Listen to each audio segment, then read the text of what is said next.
Hey, this is Kevin Kelly, and you are listening to the Stardom Cast. This is Jesse from Club Venus from Stardom, and you're watching Stardom Cast.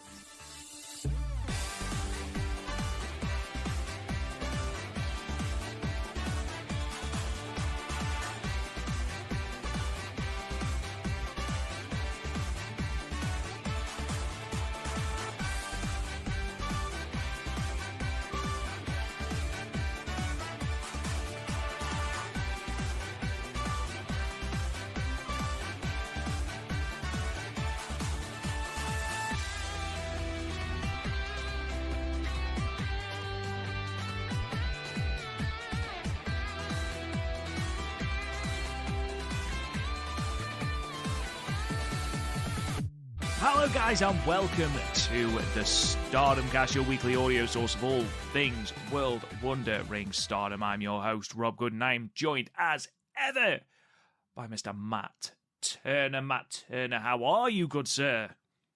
Rob Goodwin, my good brother, I am fantastic. And folks, the friends and family of the Stardom Cast, if you're ever wondering or questioning how much Rob and I love doing this podcast, after tomorrow, when we do our alternate commentary, we will have spent about 4.5 to 5 hours of the last 30 hours of our life recording for the Stardom Cast podcast. And I don't know about you, brother, I'm having an absolute blast. Absolutely. We wouldn't be doing it if we didn't love it. But yeah, considering every episode we've done this week, it's been a long week. We hope you all enjoy the content. But Matt, how are you? What's going on in the world of Turner? I understand that you've got a pretty busy weekend.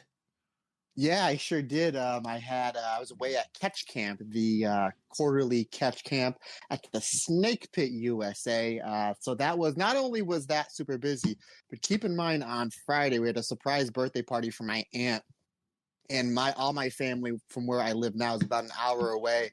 So that happened Friday night. I think we got done around 10 o'clock, an hour drive home, put us home around 11. And then I woke up at 2:45 to watch the 5-star final. As soon as the final was over, I was able to shower, take about a 20-minute nap, get a protein shake in me, and then drive 2 hours to catch wrestle for 9 hours.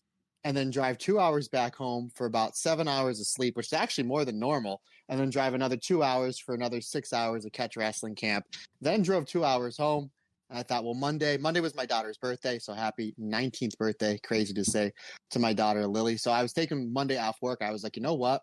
My pot of gold at the end of this crazy week rainbow for me is to watch the AEW Wrestle Dream show and have a few Stardom Cast beers, which we'll get into in a moment, my brother. But I wasn't sure if I was able to stay up. Not only did I stay up, Rob, I was up to about 12:30, 1:45 talking to people online because I was pretty well hammered. So that was my weekend. That was my weekend in general. So yeah, it was heavy and hard. It was phenomenal. I love being this busy. I love that sense of accomplishment. I love really pushing myself, on a mental capacity and a physical capacity, just to see if I can do all this stuff. And I don't want to put myself over or pat myself on the back. I think I'm doing pretty well, my friend. I think I'm doing pretty well. But how's everything with you? Honestly, my man, it's all good. Nothing crazy happening this weekend, but yeah, it's all going well. I mean, like you say, it's non-stop with this. We've just, at this time of recording, we've just done our interview with Jesse of Club Venus, so that will be dropping in your feeds over this weekend. Lovely interview. Jess is an absolutely lovely person, and I can't wait for you to hear the interview. But yeah, Matt, it was interesting to hear some of the insights she gave. Yeah, sure was, buddy. Sure was. We had a lot of really good info off that interview. Now, as you know, ladies and gentlemen, we have got a significant amount to cover today. You are here because we now have completed the 2023 5-star Grand Prix. The final was on the 30th of September in the Yokohama Budokan. We are going to be talking all about that later on. We're also going to be talking about New Blood 11, what the We Are Stardom Twitter page labeled the best new blood so far. We will be talking about that and whether that is correct. Spoiler, it probably is. And we're also going to be previewing the latest pay-per-view from Stardom, which is taking place as we record in 5 days' time, Monday the 9th, at Nagoya Golden Fight. So we'll be previewing that card as well. There's a whole heap of news we need to go into as well. But before we get into all of that, Matt Turner, what is coming up on Patreon? You mean our Patreon, sir? Well, since you asked me, I may as well tell you. I fancy myself a gentleman. This past week, we released our alternate commentary of Hazuki challenging Utami Hayashishita for the World of Stardom Championship. And then next week, the beginning of next week, our next alternate commentary will be from All-Star Dream Cinderella as Yoshinko returns to Stardom to take on the icon of Stardom, Mayu Iwatani. We will actually, as we're recording this, we will be recording that match tomorrow, and I know Rob is super excited to watch that one with me. So that'll be in your Patreon feeds early next week. Also, by the middle of the month, give or take, the Syuri SWA Championship review, that should be up on the Patreon as well. Now, correct me if I'm wrong, Rob, but I have maybe some breaking news for what's going to happen on the Patreon in the month of November. Correct me if I'm wrong, but wasn't that Steve from our Patreon? Didn't he suggest that we should do a future what if, as if what if Team Blue and Gold, myself and Andy Header, were part of the Goddess of Stardom tournament? I believe that was exactly what Steve suggested. Well, Steve, you also have suggested that, kind of in a gist, kind of in a funny way, that we should come out with our own beer, which we did. And again, I'll get to that in a second. So he threw this out at us. I immediately texted Andy Header when we got my tag partner, when we got off the podcast, asked him if this was something that he wanted to do. And he said, absolutely. So our what if episode for November will be what if Matt Turner and Andy Header were involved into Stardom. Me, Andy, and Rob, we're going to book ourselves in Stardom in the year 2023. Now, I know the general idea was to have us in the Goddess of Stardom tournament, but I thought that might have been a little bit too... I'm going to be selfish on this one, Rob. If we put ourselves in this year's Goddess of Stardom tournament, we would not see Team Blue and Gold versus Meltier, Wingori against Saya Kamatani and Utami, Aphrodite. So instead of just being in the Goddess of Stardom tournament, it's going to be myself, Andy, and Rob are going to book us as if we were part of Stardom in the year 2023. So, that's going to be a fun episode. So as always, Steve, thanks for the idea. Again, we always say at the end of the episode, if you have any ideas or suggestions, let us know. Does not matter how crazy it is. There's a good chance it's going to happen, and that'll happen next month. But what happened this weekend, again, Steve threw it out to us a couple months ago in a joking way, said, you guys should come out with your own beer. I contacted my good buddy, Norm, who owns the owner and proprietor of Funk Brewing, and it is released. The Stardom Cast beer is out there on the shelves. Now, they only made 10 cases, and they graciously gave 2 to me. The only place that you can get it is at the Funk Tap Room in Emmaus, Pennsylvania. Emmaus, Pennsylvania is about an hour or so drive from Philadelphia. And if you can't make it to the tap room in Emmaus, but you're somewhere in the tri-state area, hit me up. Maybe I can grab you, a 4-pack or a 12-pack or a case, and maybe we can meet up somewhere and figure something out. But I'm not just saying this because I love Funk Brewing, and it's our beer. It is absolutely delicious. It's a sour blueberry beer. Now, usually these Funk beers run about 8.5% to 9% alcohol content. So you have 2 of them, and it kind of knocks you on your ass. But these are kind of a lighter beer. I think it's like 5.3 or 5.4. And again, Rob, they're brewed with real blueberries. So not only are you getting your vitamins in, you're getting your antioxidants as well. So, I mean, what more would you want? What more could you possibly want, Matt? Fresh, but it's basically one of your 5 a day. Yeah, there you go. There you go, Rob. So we're promoting beer and healthy living here on the Stardom Cast. We do it all, my man. Absolutely, absolutely. I can't wait to sample a can. Mize, obviously, hopefully, fingers crossed, depending on how I treat him, is going to keep a can back for me when I go to Philly. So I'm looking forward to that. And yeah, just all the crazy suggestions, keep them coming because you never know. They might not be that crazy. Matt, if there's nothing else you want to talk about, and there might be, I don't know, I think we should head into this absolute raft of news that we've got to talk about. Go for it, brother. Do your best, kind sir. Well, the first thing we probably need to talk about, and I'd feel slightly wrong if it wasn't the first thing we addressed, is that Stardom have been hit with another raft of injuries. We reported last week that Utami had been sidelined with a cervical hernia, I believe it was, and she would have to therefore forfeit the remaining matches of her 5-star block. She's also been confirmed to be out of the tag league as well. Saya Kamatani also on the shelf at the moment with that broken wrist. Joining them on the shelf, unfortunately, it came out on the We Are Stardom Twitter page that Natsupoi will be out of action for the time being due to the exact same injury as Utami, the cervical hernia. So the card has been changed, which is a massive, massive shame. But we're going to be talking a little bit about Natsupoi and her performance on the final night and how well she gutted through, obviously being in a tremendous amount of pain. But that isn't where Stardom's woes end. It was reported just before the final that Starlight Kid and Mayu had been taken off the card. Mayu was put into the pre-show Rumble, and that Starlight Kid will be out of action with an ankle injury. Now, the ankle injury is an injury that she sustained at the New Blood show. From what I saw or from what I gleaned, it was literally the first move of the match. Hannon hit a dropkick to Starlight Kid's leg, and I think the way Kid landed sort of twisted over her ankle.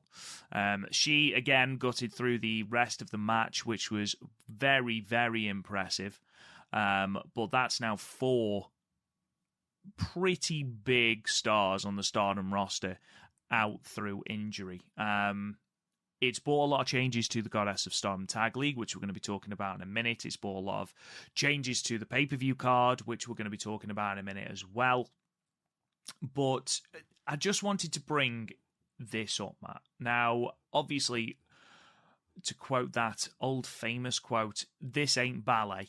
Okay, you know, wrestlers get hurt. It's a contact sport, for lack of a better phrase. You know, people are going to get hurt. And you look at, for example, the Starlight Kid one, something like that can't be helped. You know, you look at Natsuko Tora in 2021, she was jumping off the apron. You know, stuff like this happens. But by that same token, I did see a discussion on Twitter with a friend of the show at Peps Wrestling.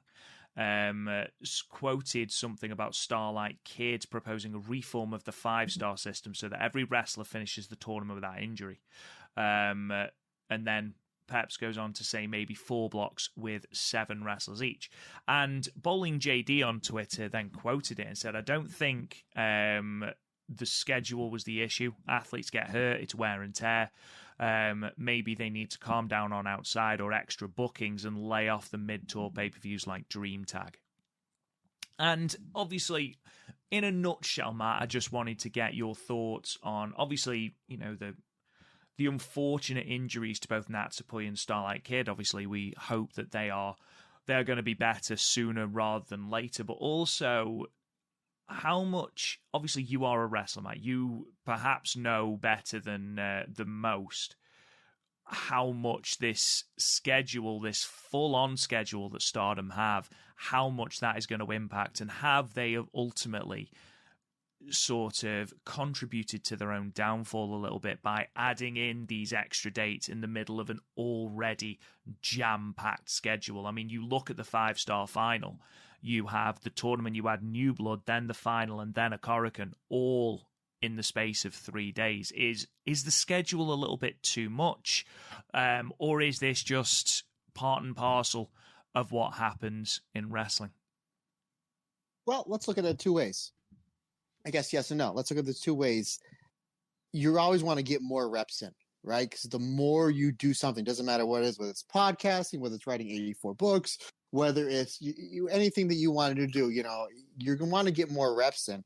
because you're just going to get better. So the fact that Stardom did have these 3 shows, and the fact that the second show, meaning the 5-star final, is one of the biggest shows of the year. I'd argue top 2 or 3. So, you got to look at it.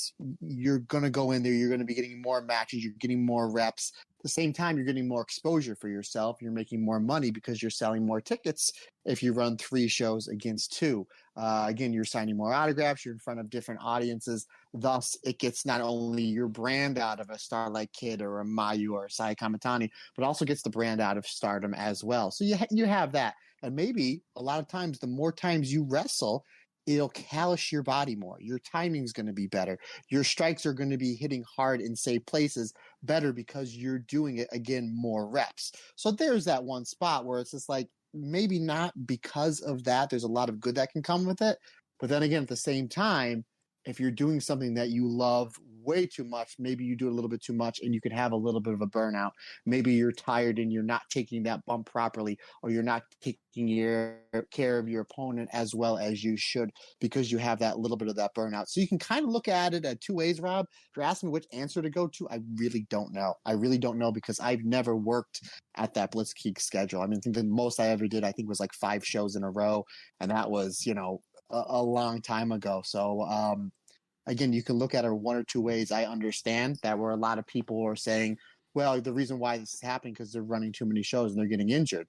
I see that, but last year around this time, they ran not as many shows, but was right up there, and nobody was really injured. I just think the fact that all these injuries just happened, with Saya's injury and now Starlight Kid's injury, that these injuries happened in the last 2 months, that now we're like, well, now we have 4 big stars that are on the shelf. They need to, people need to armchair quarterback this, and they need to point the finger to something, and they're pointing at, well, they're running too many shows. Yes and no. WWE ran over, 300 shows. Then they probably will still do. And, some wrestlers just don't get injured because they callous their body. Their timing's better. So, yeah, you can kind of look at it either way, my friend, if that makes any sense. Yeah, it does. I just I wanted to play a little bit of devil's advocate there. Obviously, it is a grueling schedule, these tournaments. Obviously, we've seen people drop out of the G1. We've seen people drop out of the 5-star before. Obviously, we had Giulia drop out in 2021. We had Saya Kamitani right at the start of this tournament, so you can't really say it's Saya on Saya. Saya did it performing a spot on the opening night. So, unfortunately, wrestlers do get hurt. It's part and parcel of the sport. And I think what hasn't helped, as you mentioned, Matt, is the fact that we had a glut of injuries altogether, and they all seem to be relatively serious, in terms of a longer period on the sidelines. All 4 are missing from the tag league. So, whether that is just as a precaution or whether that is because they are physically incapable. I know that Azumi is being rested from the show, I believe the Korakuen show, all the way through to the tag league. I don't think she's on many, if any, of the cards. So it's going to be interesting, certainly. Obviously, we talked about the tag league. It's a good job that Stardom have a deep roster because the tag league has had to change. So we announced the blocks last week, and this is going to be starting on the 15th of October, so in 11 days' time as we record. The new blocks are as follows. So in the red Goddess block, you have got Mafia Bella, Giulia and Tekla, Syuri and Saki Kashima, Saya Ida and Hanako, Suzu Suzuki and Mei Seira, Mina Shirakawa and Waka Tsukiyama, Risa Seira and Karumi Hiragi of Prominence, and then Natsuka Tora and Momo Watanabe of Aweretai. And then in the blue Goddess block, you've got Maika and Megan Bain, Mai Iwatani and Hanan, FWC, Hazuki and Koguma, Mirai and Mei Sakurai, Tam Nakano and Yuna Mizumori, Azumi and Miyu Hamasaki, O2 line, and then Amisori and Lady C. So thank you to Scotty Wrestling on Twitter, who has actually just posted a post with the changes. So how the injuries have impacted the tournament is that FWC have switched blocks. Obviously, Starlight Kid now misses out, so it's Momo and Natsuka Tora to team up, and Ruaka is out of the tournament. Utami, Hayashishita, and Natsupoi are out of the tournament. Yuna Mizumori is now going to team with Tam Nakano, and Lady C is now going to team with Ami Sourei. There's also wider implications for the Nagoya Golden Fight pay-per-view, as I mentioned before. Initially, we were going to have a Goddess of Stardom championship match with the champions Natsupoi and Syuri Ano taking on the challengers Utami and Azumi. Obviously, both Natsupoi and Utami are now out with injury, so it is now going to be a singles match, Azumi versus Syuri Ano. We know from their 5-star match that they can make very, very good magic together. And the opening gauntlet tag that was supposed to open the show, that is now going to be a 6-way match. So, Matt, lots and lots of changes, but overall, they've managed to sort of paper over the cracks in terms of that Goddess of Stardom tag league. Still some good teams in there. I'm very intrigued by the Natsuko Tora and Momo Watanabe team. And I think FWC switching blocks. So we've got the likes of Mayu Iwatani and Hanan taking on Hazuki and Koguma, and Micah and Megan Bain taking on Hazuki and Koguma. It's going to make for an interesting tournament. What are your thoughts on that? Yeah, I'm looking at the blocks now, and I have a lot of people say, pick me a winner. And buddy, I don't know. I don't know. Obviously, we'll cover in greater detail soon. But yeah, I mean, you look at the red block, you're going to get Giulia and Tekla Mafia Bella versus Mei Seira and Suzu Suzuki. And yeah, I think FWC switching their blocks. You're going to see FWC versus Mayu and Hanan, and FWC versus O2 line, which might be the two matches that I might be looking forward to the most. And speaking of looking forward to the most, my friend, this loaded pay-per-view on a Monday. It's kind of random. Am I right? Out of all the matches that I was looking forward to the most, it was that tag title match with Azumi and Utami versus Syuri Ano and Natsupoi. Syuri Poi, as you call them. And obviously, with the injuries, they had to get it changed. But this Azumi Sayori match may be pretty good, Rob, because I heard rumors that Azumi and Sayori are really good at wrestling. So, not sure if you heard those. I've heard rumors that Azumi is all right. So, in answer to your question, I think Blue Block was impacted a little bit more with the injuries, so, putting an established team in there in Hazuki and Koguma makes the most sense, especially when you've actually only got, taking prominence out of the running for a second, when you've only got 3 established teams in the first place, in O2 Line, in Mafia Bella, and in FWC. It makes sense to put them in, for lack of a better phrasing, the weaker block. In terms of Red Goddess, I'd be very, very surprised if Mafia Bella aren't there or thereabouts. It wouldn't surprise me if it's Prominence that knock them out. I think your 3 teams from that block are Giulia and Tekla, Suzu Suzuki and Mei Seira, and Prominence. Though, don't discount that Aweditai team. Because, and I will point this out, one of the only predictions I got right for the 5-star was that Tora would be at the top of the block early on. So that was my one thing. You got a couple other ones right. You got the dates right. I said the final's going to happen on this day. Day 19 is going to have on this day. Don't shortchange yourself, buddy. I did. Go me. And I do like this Micah and Megan Bain team. There doesn't seem to be a weak link in that team, so I'd be surprised if they aren't there or thereabouts as well. I don't want to touch too much on the show from the 1st of October, the Korakuen show, because it isn't up on Stardom World yet, so we can't talk about it.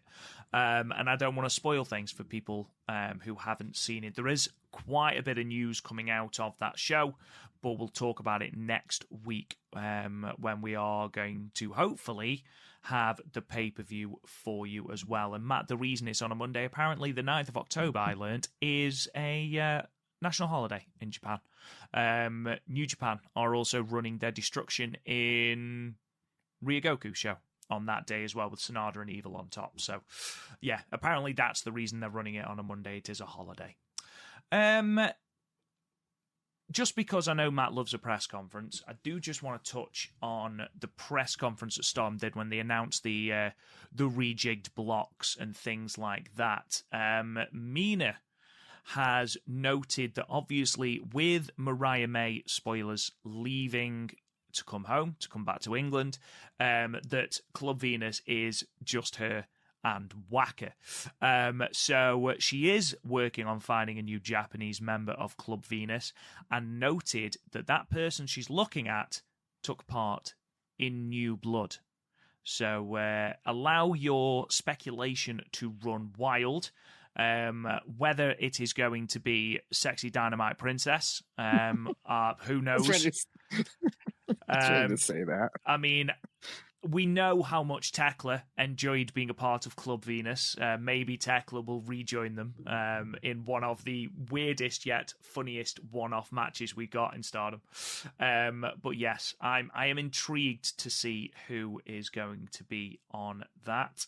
Another thing to point out, we have called for it so many times, and apparently Stardom have listened. Mayu Iwatani is going to be defending the IWGP Women's Championship, Matt Turner. It's going to be her second title defense. She's going to be defending it at New Japan Pro Wrestling Lone Star Shootout in Garland, Texas on the 10th of November, according to the Wrestling Observer newsletter. She did, at the pay-per-view at the 5-star final, she did call out literally every single woman. I believe the exact promo was. She called out everyone. And again, there was some things coming out of the Korakuen. Not a concrete challenger by any stretch of the imagination, but certainly putting wheels in motion. But it looks like we will be getting Mayu in the States, Matt. Yeah, absolutely. Mayu in the States again for the second time in the better part of a year and change. So unfortunately, Texas is a little bit of ways away from me, so I will not be attending that show. But I think it's a great way to get out a wrestler. Mayu Iwatani, a wrestler that me and you hold very high regard, into some fresh eyes over here into some states and the great state of Texas as well. So it's a win-win-win for a lot of people there. And the biggest win of all is the fact that Mayu will have her second title defense in a matter of about 2 months. So here we go. Maybe they're looking at everything that Giulia's doing and like, oh, this works. Oh, this Mayu, she's pretty good. She'll draw money. This works. Copy an A, get an A-Rap, Goodwin. So yeah, absolutely. I mean, to be fair, she has held that belt for 164 days. So yeah, it's make of that what you will. So I'm looking forward to that. Obviously, that will be airing on New Japan World, unless it's a pay-per-view, in which case you might have to wait a little bit longer. But we will talk to you about that match, so don't you worry. Obviously, the main event the standout match from the Korakuen show was Azumi versus Mayu Iwatani. I'm not going to spoil that match for anyone, but I did just want to make a little bit of a note. So we are now, as we record, the 4th of October. When this comes to our free feed on the 6th of October, it will be a special anniversary. It'll be an anniversary of Azumi making her pro wrestling debut. October the 6th, 2013, which means, Matt, she was 11 years old, and that's when she made her debut, not when she started training, when she made her debut. That is ridiculous. Now, Matt, I don't know if you can remember what you were doing when you were 11, but I would argue it wasn't wrestling. Or, well, no, it wasn't professional wrestling, because both of us would have been wrestling when we were 11, just on trampolines. Yeah, trampolines are because what wasn't the smartest, and still at 41 years old, I'm not the smartest. Might have been just probably my backyard or on concrete walls, or what could have happened. There was a fight that me and my brother got into that still talked about to my dad through this day, where we put each other through the front door. And I think I might have been 11 or 12 when that happened. So even though I was not wrestling in the Stardom ring, it's a good possibility I put my brother through a metal door. So. You put your brother through a door? He was 2 years old, and I think he started it. I just finished it, brother. Do you say he was 2 years old or 2 years older? 2 years older. Right, I was just going to say, that's fine. He was 2 years old, which, in that case, fine. he'll bounce through the door. It'll be fine. Rob's like, I got to edit this out. I'm absolutely not editing that out. No.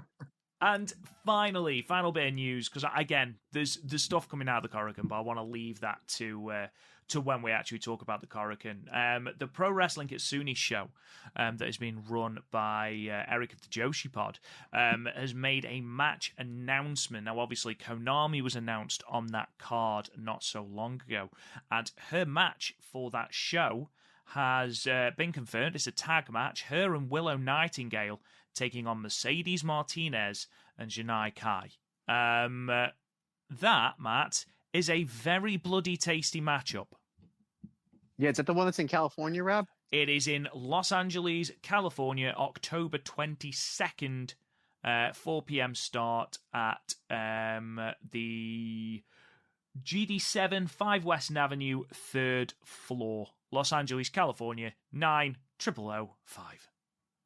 Oh, as tasty as that matchup sounds, you totally threw me off when you said that this show's on the 3rd floor. Oh, man, I remember moving up that Ring of Honor ring, the Manhattan Center. I'm getting PTSD. That's a fantastic match. And for all of our listeners on the West Coast fans, all of our listeners on the West Coast, first of all, hello, how are you? Definitely if you have the opportunity, go and see that show. And if any of our listeners are going to that show, let us know how it is. Send us some notes and we'll give you a shout out on the air. But that whole entire show looks really good. And I know they're running one on the East Coast. Unfortunately, that is it's down in the Orlando area, which is all the way pretty much on the other side of the East Coast from where I'm at. So I will not be able to make any of those shows, but I definitely am interested in watching them because they both look like two loaded shows. And it's nice to see the Joshi style of professional wrestling making its way over to the States with all the fantastic wrestling that we've been seeing here lately, buddy. Yeah, absolutely, and it does put pressure on us when we inevitably create the Stardom Cast wrestling promotion, because we've got to top this card, and I don't know if we're going to be able to do that, Matt. We'll have to discuss this off air. Though saying that, I don't want to say too much because I guarantee Steve will say, "Well, what about creating your own promotion?" It'll end up coming into fruition like the bloody beer. Let's start talking about these shows then. We'll talk in a little bit about New Blood, the New Blood show, but there was a 5-star show that we didn't quite get a chance to talk about because it wasn't on Stardom World last week. And this was the show from the 24th of September in Sanjo, Nagata, Japan, from the Sanjo City Public Welfare Hall in front of 504 people. I'm just going to whiz through the card. One sole 5-star match from it, from the red block, and Matt will just talk very, very briefly about this card. Singles match opening the card, Hanan defeating Waka Tsukiyama in 6 minutes and 2 seconds. 3-way match, Koguma defeating Saki Kashima and Yuna Mizumori in 6 minutes and 45 seconds in a very entertaining 3-way, as you can imagine, with Koguma and Saki in there.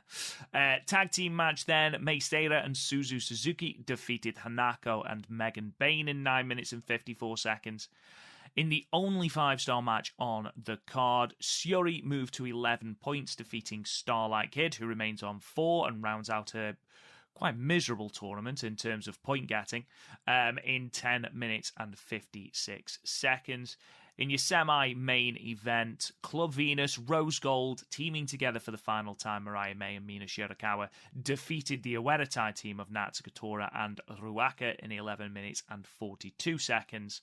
And then in your main event, the Donna Del Mondo team of Giulia and Maika defeated the Stars team of Hazuki and Saya Ida in 14 minutes and 6 seconds. But ordinarily when Saya Ida eats the pin, I'm very down on it. Here, however, I felt like more than ever they were building up to something, and that excites me greatly, Matt. Yeah, and the finish of the match, Rob, not only was it the Glorious Driver from Giulia that put away Saida. She needed a new version on it. It was a Tornado Glorious Driver, but that's not all. Giulia and Micah had to go back to the 90s. Yes, the 90s, and hit the Holy Demon Army finish on Saida to set up the Glorious Driver. So they knew in order to defeat Stardom Cast favorite Saida, that they just couldn't use, their normal fantastic moveset, that they had to go to one of my favorite tag teams of all time, Toshiaki Kawada and Akara Taue, the Holy Demon Army, to defeat Saida. But yeah, they did a great job building up looks like it's going to be Saida versus Giulia. And my money is on that this is going to be for the New Japan, easy for me to say, Strong Championship. That's the way that I saw it, my friend. How about you?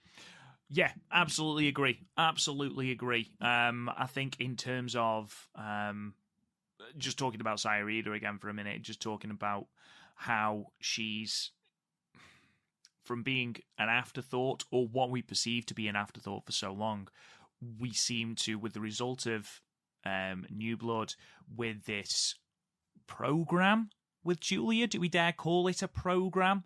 It seems that she's finally getting a little bit of recognition, the recognition she deserves. And Matt, I don't want to say that it is solely because of the Stardom cast. I think that would be premature. But I would argue that we started bigging up Saida and suddenly she's been pushed. I'd argue that can't be coincidence. I think between that and the fact that she won the green block in the 5-star Grand Prix, which they did not acknowledge. They did not acknowledge. There's two things that Stardom did not acknowledge. One was Saida winning the green block, and when they did the awards, they did announce that you and Scotty Wrestling tied for most handsome. So I just wanted, that's our job to point those two things out, buddy. That's why we're the best that we can do. But in all seriousness, yeah, the match was awesome. Obviously, Hazuki was in there as well, which it's obviously Hazuki and Giulia and Micah. So that was really good. But they spotlighted Saida in this match, and they did it for a reason. And I say this almost every week on the show, that whenever Giulia's in a match where she needs to lift somebody up that's kind of on the mid card, she doesn't. She does it almost better than anybody on the roster. And she really did well here, and making Saida a legit threat towards Giulia. Had they not have had this, if they didn't have this Giulia versus Mercedes Moné match in their back pocket, which I think that's where they're going, I wouldn't be shocked if Saida would upset Giulia and win the Strong Championship, because I think Saida would be a great representative with that belt, not only here in the States, but maybe England, in Japan as well. Maybe somewhere in 2024, we may see a Saida New Japan Strong Championship, because if anybody can, embody what New Japan Strong, that strong style really means in Stardom, it's one Saida, Rob Goodwin. Oh, yeah, guerrilla power for days. There was quite a lot, considering there was only one 5-star match on this card. It was a very solid card. Like I said, you got the comedy in Koguma Saki, Kashima, and Yuna Mizumori. Koguma and Yuna Mizumori teaming up to try and defeat the slippery Saki, which I thought was the chemistry between Saki and Koguma is extremely entertaining, and you throw Yuna Mizumori in there, who's got brilliant comic timing, and it makes for a very entertaining three-way. I thought the emotion of Mariah May and Mina teaming for the last time was beautiful, and then Mariah upped it by we'll talk about it in a moment, but she upped it with her performance at the 5-star finals. And then, of course, Syuri dominating Starlight Kid and subjecting her to a pretty poor points total. Let's be perfectly honest, Matt. 4 points, the lowest get of anyone in the tournament that wasn't Saya Kamatani, which we don't know what the result would have been against Mayu, and obviously Hanan only got to 6 points because of Utami's injury. But yeah, 4 points. I'd argue that's a bit of a slump for the Black Tiger. Considering the fact that she had one of the greatest Wonder of Stardom Championship matches last year with Saya Kamatani, and the fact that the last 2 years she's been pretty much in contention going into the final stretch of these shows to win her block. And I know we did the preview show. We're like, look, only 2 people can make it to the finals. Only one person can win, but who can benefit from this tournament? And pretty much everybody did. Everybody's stock went up in this tournament, except for one Starlight Kid. Again, the matches were great. It's Starlight Kid. She can wrestle on anybody. She's going to have a great match. And she's wrestling the likes, of Micah. She's wrestling the likes of Mina. She's wrestling the likes of Syuri. I'm sorry, I have the wrong block. But you know what I mean. So she's wrestling the best of the best. She had Natsupoi in the the first night. Just the matches are going to be good. But the fact that she ate an L on every one, just about every one, I was like, where are they going with Starlight Kid? And maybe this injury, it might be, there's never any good time to get an injury. Maybe this might be a blessing in disguise where maybe she goes away for a little bit and then maybe comes back a little bit rejuvenate. There's an old saying, how can I miss you if you don't go away? So Starlight Kid, who again, the matches were great. It's Starlight Kid. She's one of the best wrestlers in the world. She's somebody that's supposed to be a heel, but I think a lot of people just cheer her because, one, she's so great in the ring. She's got that great charisma when she comes into the ring, and she just does a great job connecting with the audience. So when she comes back, hopefully 100%, well, it will be 100% healed up. Maybe we'll see maybe a little bit different Starlight Kid, and they can start pushing her towards the top of that card, for the World of Stardom Championship and the Wonder of Stardom Championship. I wonder as well a couple of things. I wonder if the injury to Sai Kamatani and the rejigging of Red Block, I wonder how much that impacted Starlight Kid's point total. And also, you don't know, obviously, the ankle injury she sustained at New Blood. It looks like it was sustained from a move, but you don't know how much wear and tear there was on the ankle. You don't know if she was going into this tournament carrying a slight knock to the ankle and she was going to take, a little bit of time, just the gap between the 5-star and the Goddess of Stardom Tag League. But I do wonder, this year has been a significant plateau for Starlight Kid at the moment, and you do think injuries never come at a right time, ever. You don't wish injury on anyone because it is horrible. But the chance for a reset for Starlight Kid might not be the worst thing in the world. And to come at the end of the tournament she's performed most poorly in, it certainly gives her a chance to reset, come back fresh, and mount another challenge, because she has got a white belt and/or a red belt in her future without a shadow of a doubt, just the same as Azumi. But yeah, I was surprised. Here against Syuri, she gave a good account of herself, but it never really felt. Whereas in 2021 and 2022, it felt like Starlight Kid could win any match. And it felt like it was only Mayu that could stop her. Here, it just seemed like, she's got her offense in, and Syuri is going to put her away eventually. It felt more of a formality. Points to Syuri. Yeah, that's what it was. Yeah. Which is a shame, because Starlight Kid is awesome. Again, we don't know what the backstage thoughts are, whether there is an injury, whether, this was a casualty of the Saya Kamatani injury. We don't know.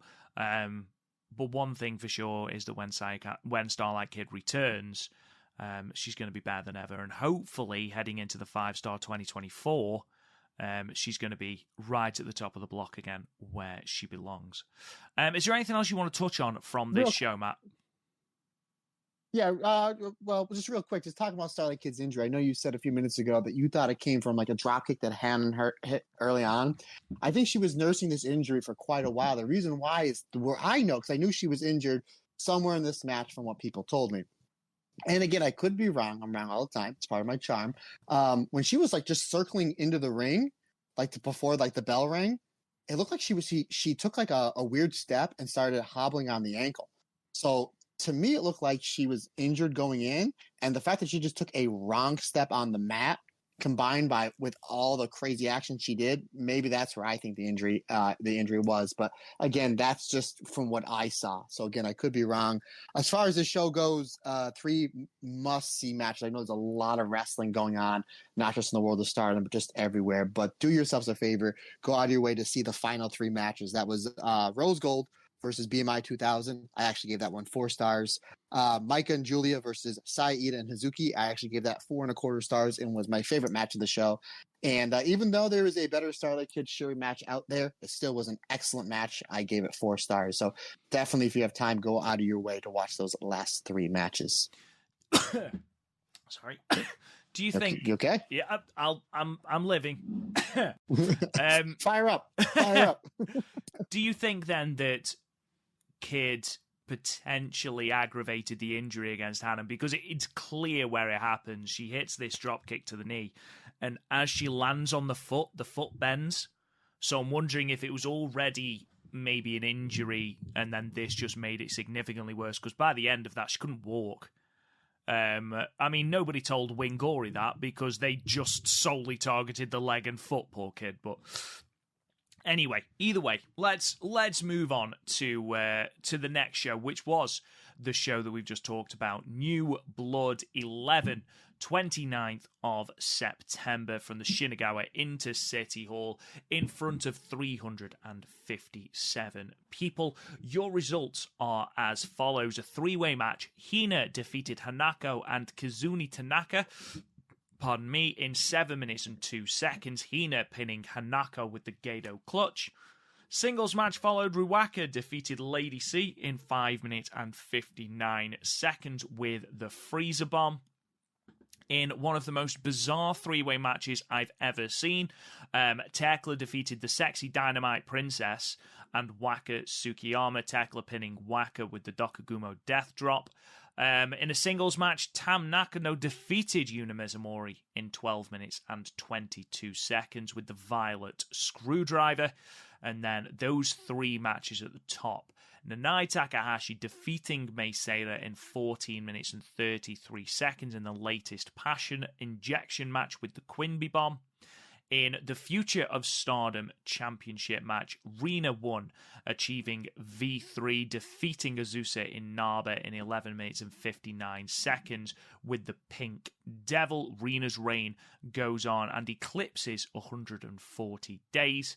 And then in your main event, the New Blood Tag Team title three-way match, the Wingori team of Hanan and Saya Ida defeated Karma and Starlight Kid, the champions, and the Queen's Quest team, O2 Line, Azumi and Miyu Amasaki, in 14 minutes and 57 seconds. Hanan pinning Starlight Kid with the 17, ending Kid and Karma's reign at 118 days, losing in their third title defense. Matt, the We Are Stardom Twitter page put out that this was the best New Blood show thus far. I think we can agree that after a slump in the middle where they were okay, but certainly not appointment viewing, that every single one since perhaps New Blood 8 has been better than the last. And I think that this continued that trend. I thought this, especially those final three matches, were fantastic. In fact, those final four matches, because Tam versus Yuna was great as well. I think this, a great showing. In fact, my only complaint about this entire show is that trust this to be the one they don't stream on YouTube. I think the last one too. I think the last one they didn't stream the last one. I don't know. Yeah, I didn't stream on YouTube. Maybe they knew that what they had, Rob, was something really, really good. Now, obviously, Stardom, and the fact that if you wanted to see this show, you'd have to cough up the $6. I think like 16 cents now. It's less than $7, less than a cup of coffee, Rob, that you can get Stardom World for a month, which is just insane. And if you're not subscribing to Stardom World, what are you doing? Cheapers creepers. But that's the only thing I can think of, considering the fact that their YouTube channels are right around 1 million people. That's crazy. That Stardom, this little engine that could, is right around 1 million subscribers. That's just phenomenal. But yeah, I would agree. I think New Blood 9 was probably the best. And then I would say New Blood 10 is just the best. But now I would say New Blood 11. So I think the last three New Bloods have been able to super exceed themselves. What about you, partner? Yeah, I'd agree. I think New Blood Premium was perhaps the start of the turnaround, because of obviously Waka Tsukiyama's match in the main event. And then I think they have periodically got better. At 9 and 10 were sort of on a par. Very, very good shows. This, for me, blows the others out of the water. I think everything came together to be a really, really good show. And that's not to disrespect those matches underneath, the Hina match, the Ruaka match, and the very weird three-way. But those top four matches are the best four matches in New Blood. Like, as a consecutive 4 matches, they are the strongest 4 matches on any New Blood show, without a shadow of a doubt. I think Mei Seira and Nanae Takahashi is the best passion injection match. I've seen loads of people saying, oh, Nanae doesn't put another person over. Then you aren't getting it. So many people have gotten over because of sharing the ring with Nanae Takahashi and having these matches. So what if she wins? One loss isn't going to bury a person. What it's going to do is up the exposure of that person. Okay, the one exception I'd argue is perhaps Starlight Kid, who didn't really need the match in the first place, but the likes of Saya Ida, who, by the way, got a massive pat on the back from Nanae Takahashi at the end of this show, which I thought was lovely.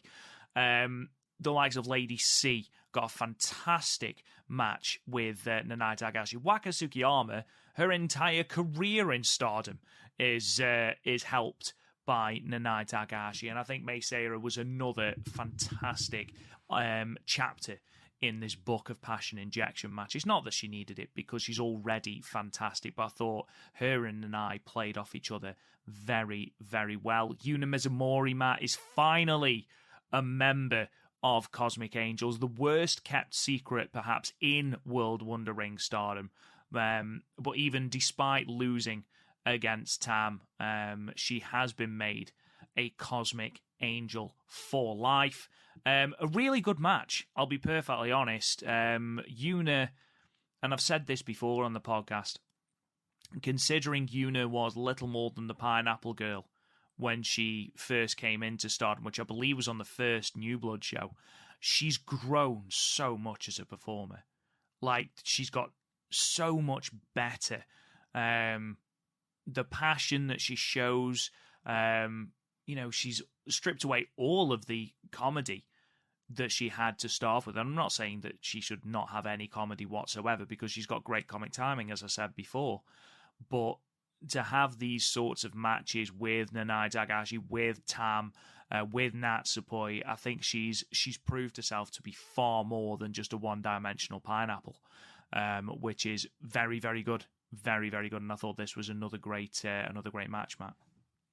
I think that you should trademark one-dimensional pineapple, brother, and put that on a T-shirt, because I think you'll make loads of money. That was great. Tell us in the comments how much you want a one-dimensional pineapple shirt. We'll make it happen. We can make beer happen. We can make that happen. Absolutely. That might be the next start. That might be the Stardom Cast beer, brother, for WrestleMania weekend, is the one-dimensional pineapple. Stardom Cast beer. Touch upon the passion injection matches. Like you said, it doesn't matter who goes over, it's who gets over. Everybody's gotten over in these matches. Whether it's Starlight Kid, Lady C, Miyu Amasaki, Mei Seira, Saya Ida, Waka. Even though Nanae has beaten everybody in these matches, it's not who goes over, it's who gets over. And the fact that these matches are going 12, 13, I mean, this one almost went to time limit draw. And Nanae's putting in work. Someone in their young 40s putting in work. And I don't know if you noticed it, Rob, and I could be wrong. And if I'm wrong, please call me out. Or maybe I'm immune to it. Has Nanae toned down the screaming a little bit? No, you just put it on mute, Matt. Oh, that's what it is. Maybe that's what I built up my tolerance. Yeah, and Tam, and before we get into these last 2 matches, I want to talk in depth about them. But yeah, Tam and Yuna, we mentioned it last week where we thought this would go to a time limit draw, or Tam would win and then let Yuna into the unit, kind of scraping away how this whole thing started with the weight loss thing. And I think Stardom kind of realized, because they kind of shied away from it about a week or so afterwards. Yeah, they haven't really mentioned it at all, have they, since? I think it's the fact that they looked at what they did and be like, oh, that wasn't a good way to go about it. I think this kind of, puts a little more faith in Tam being a great leader. The fact it's like, look, you're working your ass off. You lost all this weight. You look great. I mentioned on the show several times, I think Yuna's the most improved wrestler in all of wrestling in 2023. She looks great. She got the hair thing going. I love the way that the hair works with her outfit. She's teaming with Tam now in the Goddess of Stardom Tag League. Obviously, she's going to be eating a lot of L's, but at the same time, she's going to be having some really great matches. So it's interesting to see how her and Tam are going to do in that loaded field that is the Goddess of Stardom Tag League. But there was a lot of times where Tam was really throwing some hefty blows, and Yuna was firing up, eating them, and then firing them right back. I absolutely loved that there. So yeah, excellent match. I actually gave Tim and Yuna 3 3/4 stars, and Passion Injection was 4 1/4. So what? I just curious, my friend, what did you give those two matches? I gave Tam vs. Yuna 3 3/4. I gave Nanae and Mei Seira 4 1/4. Oh, the same as me. Before we get into these last two matches, because these last two matches were great, I just want to touch upon, because I will forget. Mina, you mentioned before, brother. Mina did say that she's looking at a new member of Club Venus that was on this show. Who do you think that person is, sir? I feel like there's only one right answer to that, and that is Nanae Takahashi. I feel like I thought you were gonna say like a Zumi or something. Same thing. I feel like watching Nanae Takahashi do the Club Venus dance is something that I desperately want. I mean, knowing our luck, like just talking about this three-way for a second, where Sexy Dynamite Princess was unmasked to be Mariah May, to the surprise of absolutely everyone. And then she obviously put the mask on Waka, and Waka became Sexy Dynamite Princess. Knowing our luck, it'll probably just be Sexy Dynamite Princess being the new member of Club Venus. And obviously Mariah May and Tekla having a kiss off, which was quite funny. I don't know is the answer to your question. Looking at this card, obviously you look at the top of the card, it's not going to be anyone in that main event. I wouldn't have thought. I'd be maybe Hannon, because that seems to be the story they were going for with Mariah May, but I can't see her turning her back on Stars, especially as she's tag champions with Saya and she's in the tag league with Mayu. Azusa Inaba just does not fit that mold at all. Obviously, Rina's in a weather tie. Nanae, no. Mei Seira, she's unattached. Could you see Mei Seira doing Club Venus? Maybe. That ladyship gimmick mixed in with the Club Venus thing, I think might work. It could do. So that's certainly an option.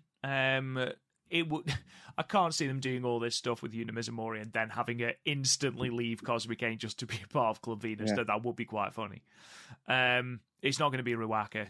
It's not going to be Lady C, which leaves us with Hanako. Obviously, she is at the moment a rookie without a unit. I always saw her as more DDM, but that's probably because of the Himika connection. Kazuna Tanaka, maybe, though again, I don't know how full-time she's going to be in Stardom. Your best bet for me, probably Mei Seira, is, if it's not going to be Hannon, which would have made sense, I'd say it's probably Mei Seira. What about you? Apologies, about a minute ago you did say Mei Seira. I was referring to Mei Sakurai. I thought the ladyship gimmick in Club Venus, and that may be something that, I know she wasn't on this card, that would be something that would be pretty funny. Again, I'm kind of out there. I really don't know which way Mina's, because it really could, but just kind of process of elimination by how you just broke everything down there, my friend. I'm going to go with Kazuna Tanaka, and maybe just because I would like to see her in Stardom more full-time. If they were to say, we signed one person on this show full-time, I'm like, Azuka Inaba.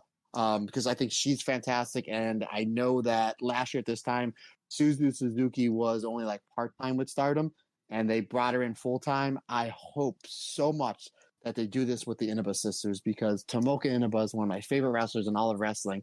And the fact that her sister's only been wrestling a year and a half and is like 15, 16 years old, if that, and we're going to bump into this right now, and had this phenomenal Future of Stardom championship match. I would love it to be her, but at the same time, yeah, her style does not fit at all with Club Venus. But I guess maybe you can change it. I don't know. But my guess, just be off the rip, would be Kazuna, Tanaka. So again, it leaves it wide open, because now we're going to be, Mina said, I'm scouting a new member to somebody that's on this show, and we've literally just ran through every single person on this show, and we can't come up with a clear answer. So the fact that sometimes you get more questions than answers is a good thing, my friend. So brother, let's talk about this Future Stardom Championship match. Holy jeez. Was it just me? This one of the best matches for this championship in the past few years. It's certainly up there. I think both these two women, I think Rina's grown so much, but Azusa Inaba debuted literally last year, I think. And she just gets it. She gets pro wrestling. Sometimes people just take to it. I'm going to have to check when she debuted because I'm sure it was last year. Let me just, have a quick look because I was so impressed. She's 15 years old and she debuted in March this year. Oh, wow. I thought she was like a year and a half in. I thought it was last March. So she's only been wrestling 7 months and she's that good. Holy, yeah. I mean, now, Rob, I've been, watching. I've seen every Stardom show since 2021, so I really didn't see too much of the Future Stardom Championship matches before that. But I'll say this: outside of one match, this is my favorite Future of Stardom match I've ever seen. And you may be saying, "Well, come on, Matt Turner, you can't tell us. You can't say this is your second favorite Future of Stardom match and not tell us what your number one is." My number one is the matchup between these two sisters. It would be Hanan versus Tomoka Inaba. That's my all-time favorite Future Starter match. Yeah, where it's that like was a good match. now we're just taking the younger sisters and we're basically going to run it back and do, because it went to a 15-minute time limit and this was about 12 minutes, and we're just going to knock 3 minutes off. But yeah, this was really good. Just Rina's, just her timing, her ring positioning on a lot of the quick covers is so good for somebody that's only 16 years old. And again, Azusa, I don't know what I'm more impressed by, the fact that she's only 14 years old or the fact that she's only wrestling 7 months. We talk about Azumi being a wrestling prodigy or Suzu Suzuki being a wrestling prodigy. Azusa Inaba is another one in Japan that is a Joshi wrestling prodigy, just like her sister. And again, I think her sister's 2021. So, just incredible. And again, I would love to see them. Obviously, Azusa is in school. So, once she graduates school, I would love to just see what is Rina, Azusa, and Hina going to be like in the next 2 or 3 years when they graduate school and they can wrestle full time. I mean, we've literally watched Hanan grow up in front of our eyes. The fact that she's been a full-time wrestler now about a year and a half, and look how much she's grown over the last year and a half.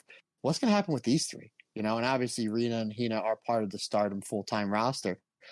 I would love to see Azusa and her sister Tomoka part of this loaded Stardom roster, upcoming sometime in 2024. Yeah, it's an excellent match. I loved how Azusa would just attack Rina's knee. She would go to the kicks and go to the ankle lock and go to the knee bar. And I thought, okay, it's really good, simple strategy, simple psychology to tell. But the fact that one of Rina's big moves is that diving knee bomb, and she goes for it and misses. And when she misses, she realizes, I should have done that because I just re-injured the body part that Azusa, who's only wrestling 7 months, knows how to work. Like, how genius is that? And then I just love how, like, out of nowhere, Rina is able to, she basically uses the Pink Devil almost as like a counter move here, where it's like, I need to get out of this because I'm getting my ass kicked, because this was like 65-35 Azusa. It really was. And it's for Rina being the champion and being a heel champion, really seeing her kind of wrestle like on the back end was really, really impressive. And as a heel, had really, really good selling and did a great job getting Azusa over. Again, this was absolutely fantastic. I had this at 4 stars. Absolutely loved it, brother. Yeah, 3 3/4 stars. I agree. Definitely one of the better matches in the Future of Stardom canon. And when you consider that a lot of Hanan's matches are up there, you look at Micah and Saya Kamatani having great matches for it as well back in 2020 and 2021. It's a strong list considering the belt is primarily for rookies and inexperienced or more inexperienced wrestlers, and I think Azusa Inaba is destined for great things. Both of the Inaba sisters are insanely talented, but for Azusa to come in at 15, having only been wrestling for 7 months, and wrestle not only a competent match, but to wrestle a competent match that has a decent through line of story, I think is a tremendous achievement. Really, really good. This main event, though. We talked a lot about Starlight Kid's injury, and this match still bangs. This match is so good. It's so quick. Every single person knows their place, knows what they are doing, has their little part to play in this match. Syuri is breaking stuff up with double clotheslines. You've got Azumi firing round the ring at all parts. Everyone is in and out of the ring and getting their spots in. It flows beautifully. Even Karma being Karma can't ruin the match. We only had one fireball thing, and that was at the start. Otherwise, she may have been wrestling as Haruka Umasaki, which I'd be fine with anyway. All in all, this match was tremendous and did a wonderful job of highlighting some of the talent that this New Blood brand should and is built around. People like Hanan, Saya Iida, Miyu Amasaki. Miyu Amasaki, for, we talked about injuries. She is held together with tape. Like, there was not one part of her body that didn't have tape on it. It felt like during their entrance, her back, her shoulders, her legs. But overall, Matt, I absolutely loved this match. And this is with an injury that now has Starlight Kid out for however long she's out for. And she still took part in a great... And what makes it even more endearing is the fact that Starlight Kid had this injury, rolled out of the ring to get strapped up, came back in, and was the person in ring the most. Like, she didn't... You'd have forgiven her for being on the apron and sort of, like, just piecing out of the match. I'm injured, I'm good. No. If anything, she was in more after that. It was absolutely fantastic. And the fact that, as I mentioned, Wingori just seemed to have not got the memo that she'd got an injured ankle. And Hanan was vicious. That heel hook that she got Starlight Kid in, you could see the very real agony that Starlight Kid is in with it. Overall, I thought this was a fantastic match. 4.25 stars. Well done to everyone involved. Yeah, I did not get, because I mentioned at the beginning of the show how just crazy breakneck my schedule was over the last 3 days, over the weekend and going into Monday. So this show was up about a day or two before I was able to watch. I had a lot of people telling me how Starlight Kid was in so much pain, hobbling around the ring. Obviously, I knew she had to be in a lot of pain for her to, piece out of the 5-star final, especially in a match against Mayu. So I just figured, like, she got hurt early on and just wasn't in the match. They kind of, okay, there's 5 other people in it. We'll just, move her spots around. She was in here doing so much. She was doing the running spots. She was doing she did the top row moonsault. She took this crazy spine buster from Saya Iida. You did mention about how Wingori was going after Starlight Kid's ankle. So probably good part that the psychology of the match, or when they were calling it back that, because Hanan does do the knee bar into the ankle, the rolling knee bar, which goes to the Achilles lock, the ankle lock. And Saya Iida does a great job setting it up for Hanan, where it's just like Starlight Kid's like, no, if I'm in here, I'm doing these moves. Like, I need to do these moves to get Wingori over in that part. And you mentioned it before, brother. She came in, she got all taped up. Her kick pad was up. Her boot was a little bit unlaced a little, so this way it could kind of get a little blood flow going. Not only did she do the majority of the work in this match, she took the pinfall. Now, I was spoiled early on that Wingori won the championship, which is fine. It's not a pay-per-view. It's fine. I was so thrilled that I think it was like, when the show happened on Friday morning, that we did see 2 of our favorites, in Hanan and Saya Iida, on the Wingori team take the championship. I just figured that, like, Miyu got pinned, or that Karma got pinned. I didn't think there's any way that Azumi or Starlight Kid got pinned. Then I watched the match and I saw that Starlight Kid, injured, came back in the match, probably the MVP of the match, doing moonsaults like on one foot, gutting through the pain, and then eats the L. Man, I tell you what, when Starlight Kid comes back, I mean, I'm a huge fan of Starlight Kid. I think we all are. I don't think there's anybody that watches Stardom that I'd be like, yeah, Starlight Kid's okay. And if that's your prerogative, God bless you. You're allowed to have that theory. But man, when she comes back, I mean, I have so much more respect for her. Again, the fact that she goes all out on these shows, especially these New Blood shows, and the fact that she ate a bunch of L's into the 5-star, and the fact that she got hurt here, she could have just kind of just like, passing on. I'll do 2 or 3 things. I'll take the pinfall because that's what was on the booking sheet. But for her to go in there and get everybody over, especially Wingori, get them over in the way that she did, and got through that pain. I have a ton of respect for Starlight Kid. I even have more. And I really think that in 2024, she's going to have a tremendous year, because this is what Stardom does. They break people down and they build them back up as long as the talent shines through. And to quote the Macho Man Randy Savage, brother, the cream always rises to the top. And that's what happened with Starlight Kid in 2024. Oh, 4.25 stars. The only reason why I knew that, the only reason why I was quoting that, because it's fresh in my mind. There was a guy that I was rolling with at Catch Camp. Nowhere to lie, above his knee, he had the Macho Man Randy Savage with the cream tattoo, like that picture, tattooed on his knee. So that's why it's fresh in my mind. That might be the greatest tattoo. Now he had a tattoo on his neck. He was tattooed everywhere. But I was like, man, that's the best tattoo. But yeah, I totally agree with you. 4.25 stars. Match of the show, and maybe one of the best New Blood matches in the 11 series that we have, my friend. I would argue that the only match that beats this is the Waka Tsukiyama tag from New Blood Premium. And the only reason that beats it is because of the emotion and the storyline heading into it. Otherwise, this is on par with it.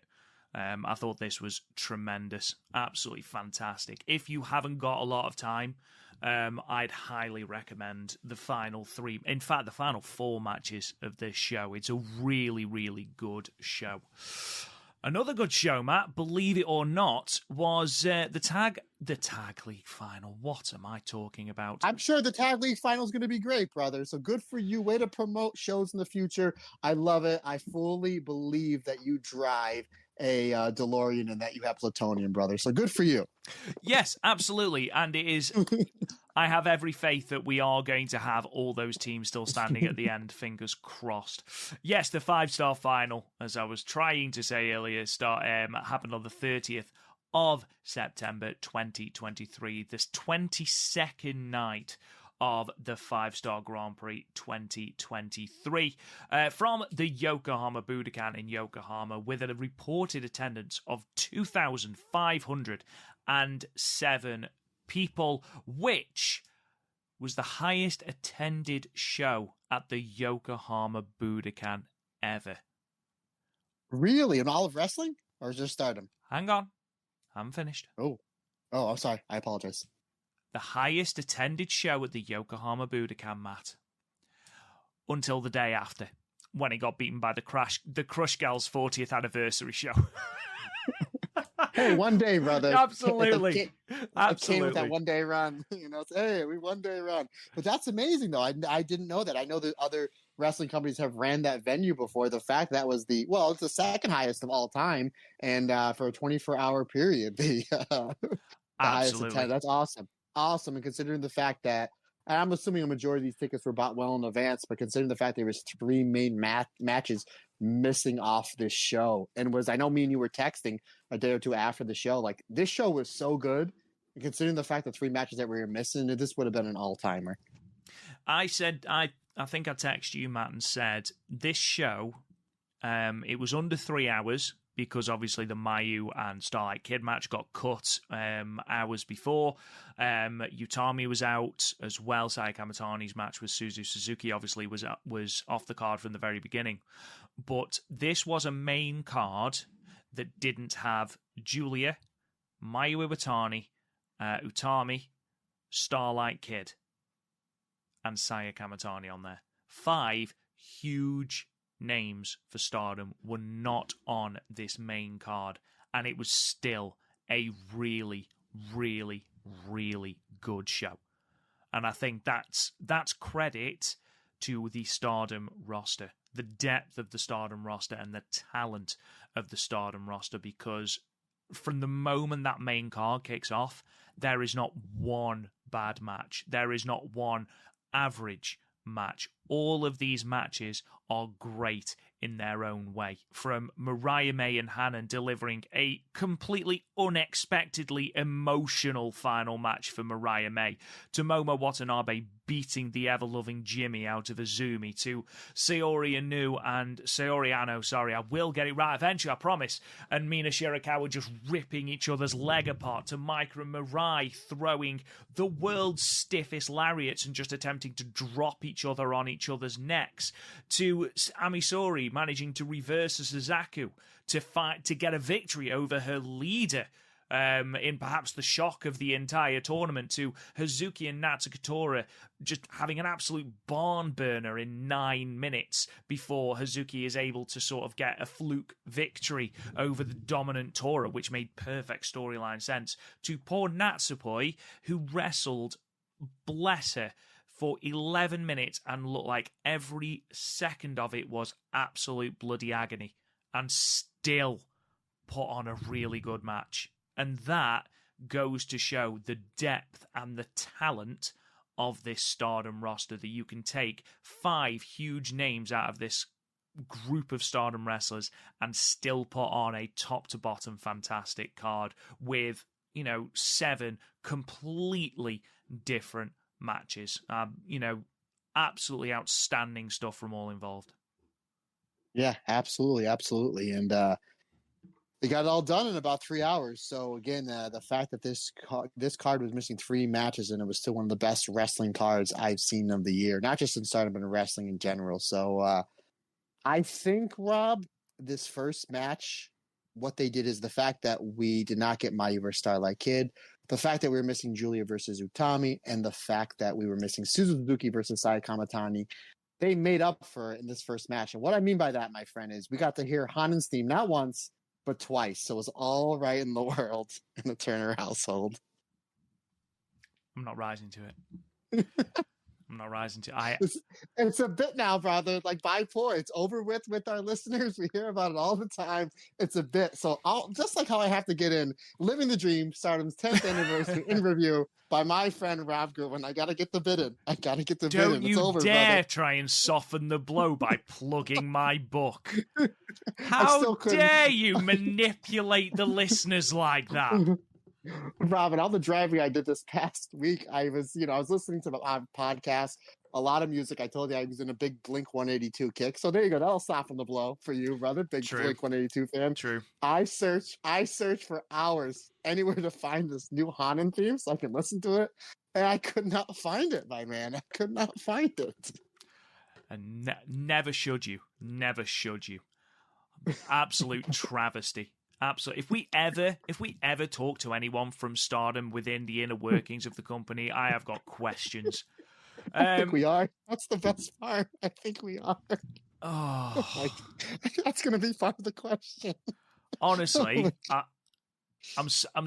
There's a bubbling rage inside me at the moment that just is only quelled because this show is good. That's the only way.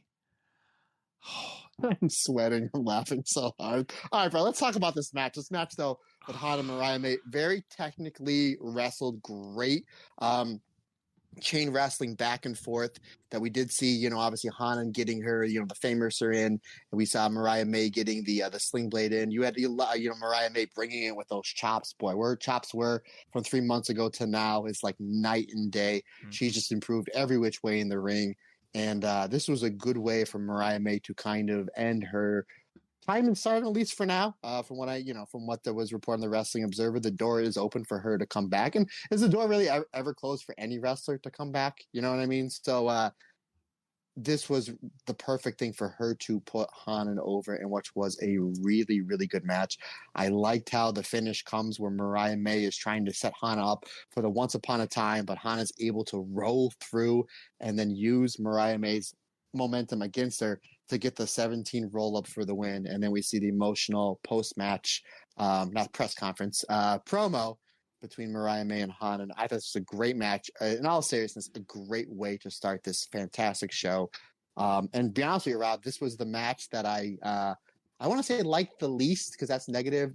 Every other match on this show I liked more, and I still had this at 3 3/4 stars. This is how good the show was. Yeah, I think the emotion certainly helped carry this match. I also had it at 3 3/4 stars. I think both women had very, very good chemistry with each other, and the clear emotion from the very start, where both women were in tears before we even started, I think goes to show just how close these two have grown, which made it even worse when Hanan wins the match, has a hand raised, and is just in hysterics. And then Mariah May cuts this flawless promo in Japanese, which, full credit to Mariah May for that. I thought that was outstanding, a really lovely touch. And I think that goes to show as well just how well the Japanese audiences have taken to Mariah May. It can't be easy going to a country where you don't speak the language and try and get over with the crowd. and yet she's managed it. She's connected with the crowd. She's embraced the culture by all accounts, has absolutely loved her time in Japan. And I hope she does come back, because as you could tell from the round of applause that she got when she caught her promo, the Japanese fans love her. So fingers crossed she does come back very soon. Obviously, Hannah moves to 6 points. It does mean that Mariah May finishes bottom of the block, but I think you'll agree, Matt, that overall she has done very, very well in this tournament, because she's had a great match with Giulia, she had a great match with Mariah, she's had a fantastic match with Micah, and now with Hanan as well. I think she's those last few doubters. I would argue that she's managed to quell them with a very successful run from these in these 9 months. Yeah, she did an absolutely fantastic job. Definitely upped her stock in the world of professional wrestling. No doubt about that.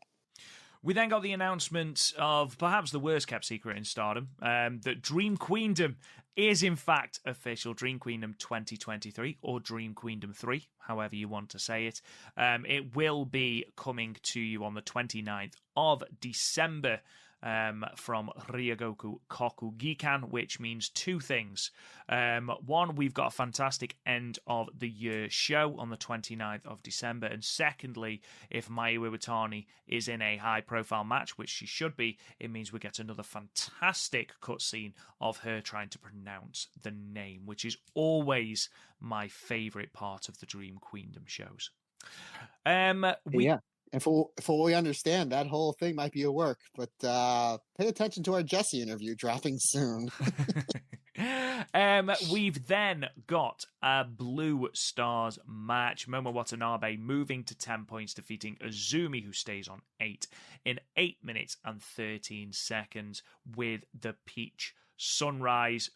Another really, really, really good match. These two held absolutely nothing back. And there's a little saying you say, mate, where you hit your friends harder because you can always buy them a beer in the back. And I feel like that went double for Momo and Azumi, because the way Momo launched Azumi around the ring and hit her with these strikes, it felt very much like someone who owed their friend a beer at the end. Yeah, and considering the fact that Azumi's 21, but I think the legal drinking age in Japan is 20.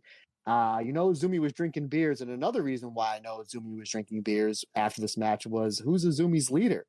Utami Hayashishita. So stay tuned for that. Yeah, brother, this was great. Obviously, Momo and Azumi, one of my favorite tag teams ever in Stardom. I get asked quite a bit who's my favorite tag team in Stardom that have never won the tag titles, and it's Momo AZ. They won the 2020 Tag League. They were one win away from the 2021 Tag League, going back to back. So these two, even though they haven't teamed in about in almost really, in a year and a half or so, we're coming up on 2 years really, that they know each other so well. And you have Momo jumps Azumi in the beginning of the match because, as you always say, brother, a Oedo tie. They got a Oedo tie. They've got to a Oedo tie. Always got a Oedo tie. But I loved it how Azumi was able to turn everything around on Momo. Azumi gets the advantage, and she goes for that double jump drop kick. When she turns around, Momo just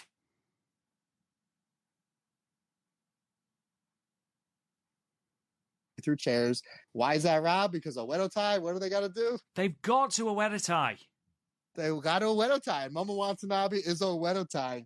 And then Azumi's able to turn around the running punk kick off the apron onto Momo Watanabe. She hits that apron-style Rana as well. So just basically the two of them countering each other moves back and forth, because you're like, oh yeah, they were a tag team for quite a bit and a pretty damn successful one.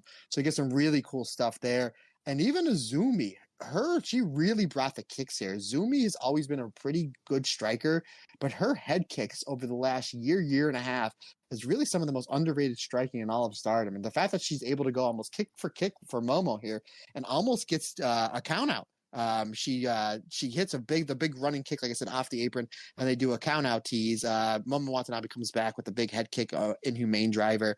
Azumi comes back with the Lamahi Stra, but instead of going to the armbar, she does the Lamahi Stra into the Azumi Sushi, which we don't see that often. Usually when she's Lamahi Stra, she goes into the arm bar and then tries to transition to the numero uno. So I like how she changed things up a little bit there, because maybe Momo is countering all my stuff. So let me go to kind of my roll-up finish, which I thought that was going to be the finish. But as soon as Momo kicks out, she's greeted with a buzzsaw kick right to her head from Azumi. I thought that was really good. Azumi goes for the Canadian Destroyer. Momo Watanabe pops her up, and then on the way down just absolutely decapitates poor Azumi. Her birthday was the next day. Happy birthday, Azumi. Here's my present to you, my former tag partner. It's me almost decapitating your head. And then after that, she gets up and then eats a punk kick, and then the Tequila Sunrise into the Peach Sunrise combination that we saw Momo Watanabe use a lot back in 2018 to retain the Wonder of Stardom Championship. Momo Watanabe wrestled this tournament very much like she was still the Wonder of Stardom champion. She was absolutely fantastic in this tournament. I know many people had her as one of the tournament MVPs, and I'm interested to hear who your top 5 tournament MVPs were, which we'll get into at the end of this segment. This was fantastic. This was the match I've been waiting for a year and a half between these two, and we got it here on the 5-star final. 4.5 stars. Loved this match. Yeah, really, really, really good match. I think I gave it 4.25. Just looking at my yeah, I did. I gave it 4.25. Again, you know, these two know each other inside out. They're gonna put on a fantastic match, and they did here. Ultimately, both women were already eliminated from the tournament, so wrestling for pride. But you know, there's always going to be that underlying sense of trying to get that revenge for Momo turning on Azumi, and that story continues as well. I don't think the right time for Azumi to beat Momo was, second from the bottom on a 5-star final where both were already eliminated. I feel like that moment will come in Azumi's career in a more high-profile moment, maybe in the final of the Cinderella. I've predicted it every other year. Why break the habit of a lifetime? We move on then to the next match. Syuri Ano moves to 10 points, defeating Mina Shirakawa and thus eliminating her from the tournament in 11 minutes and 7 seconds with the small package. Now, I am going to go out on a limb here and say that I liked this match significantly more than a lot of other people. I am a sucker for a limb match, and the fact that Mina started attacking Ano's leg, and then Ano in response tried to attack Mina's leg, and it suddenly became this battle of attrition as to who would sort of last the time, who would be able to grit through the pain. I thought made this a really thoroughly compelling match, especially as I was absolutely convinced that Mina was going to win. I thought there was some fantastic moments in this match. Ano's selling is tremendous. So good and consistent as well, which helped me even more immerse myself into this match. That pottering attempt was so smooth. Her moveset is incredible. It helps that she seems to be made of elastic. Ultimately, it's not a big move that wins, which makes sense. Both women have kicked out their respective knees, can't move, and it's Ano, reversing a hold into a pinfall, into a small package, which I thought was absolutely tremendous. Perfect way to end this match. I gave this 4.5 stars. I know other people were considerably lower on it, but I thought it was great. Very well wrestled. Brilliant match, Matt. I totally agree with you, my friend. I had it at 4.25 stars, so I liked it. Not as much as you. I know I knew you were like this just as much as me, if not better, because of the limb work and the fact that they kept going back and forth. And I do love the finish, because they didn't have to break out, whether it be the Tom's Tundra or the Potter Ring or the figure 4 driver Mina, because and it makes sense. The only thing I'm kind of scratching my head, and I kind of want to get your theory on this. As you know, Rob, we have listeners all over the world, this podcast, which still blows my mind. But there's a listener that I talk to on a regular basis that's all the way down in Australia. She is a ginormous Mina Shirakawa fan, and I was convinced, as she was, that Mina Shirakawa was taking this tournament, especially after the injury from one Utami Hayashishita. I did say on last week's show that Mina was my pick to win this tournament. Now, had Mina gotten this win here, she would have still been able to qualify for the finals if Micah and Mirai, which was, I believe, the next match. Yes, my notes are correct. Went to a time limit draw. So had Mina getting the win here, and then you have Micah and Mirai. Obviously, the idea was for Micah to go into the finals. Maybe that had to be changed because of the injury with Utami, which again I don't know, but that's my theory. But Mina wins; she's still alive going into this next match. If they would have pushed the time a little bit with Micah and Mirai, it didn't have to go 14:59. It could have went like 13 something or 13:30 or 14 minutes to the point where they're calling out that 2-minute warning where you're like, now you're building up the drama in the next match we're going to talk about, which is already fantastic. To the point like, ooh, this not only is Micah going to win, is Mirai going to win, or if it goes to a draw, it's Mina that goes through. So the fact they beat Mina here and kind of took that drama out, took away from the next match just a little bit, just because of what could have happened. The only thing that I can think of them giving Syuri Anu the win here is that Mina is going to get the belt back at Dream Queendom. I think that it's going to be Mirai versus Syuri Anu at the Gold Rush show. So this way, Mirai will get her win back from the 5-star, and then Mina will defeat Mirai at Dream Queendom, and then somewhere in 2024, Syuri Anu comes in. So Syuri Ano with the Tomstandra comes in, getting better, comes in and says, hey, I beat you in the 5-star. You owe me a title shot. That's the only thing that I can see. I don't understand why Mina did not get the win here. Plus, she's a huge star. This is a big show. Again, you're not putting her to through the finals because you wanted Micah there. Fine, I got no problem with that. But I think the drama would have been built up more going into that next match had Mina gotten the win here. I'm just wondering what your theory is on that, my friend. I don't know.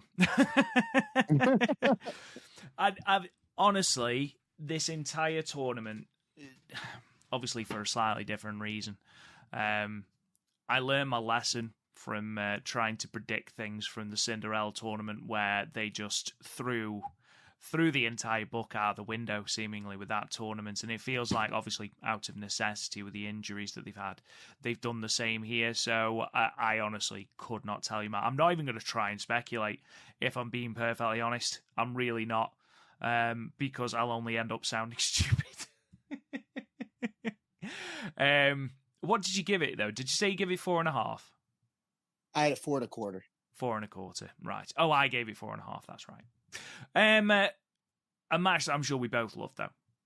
Micah defeating Mirai, moving on to the 5-star final in 11 minutes with the Michinoku driver, to which, Matt, interesting stat, every year since Donna Del Mondo have been a faction, every year there has been a member of Donna Del Mondo in the 5-star final.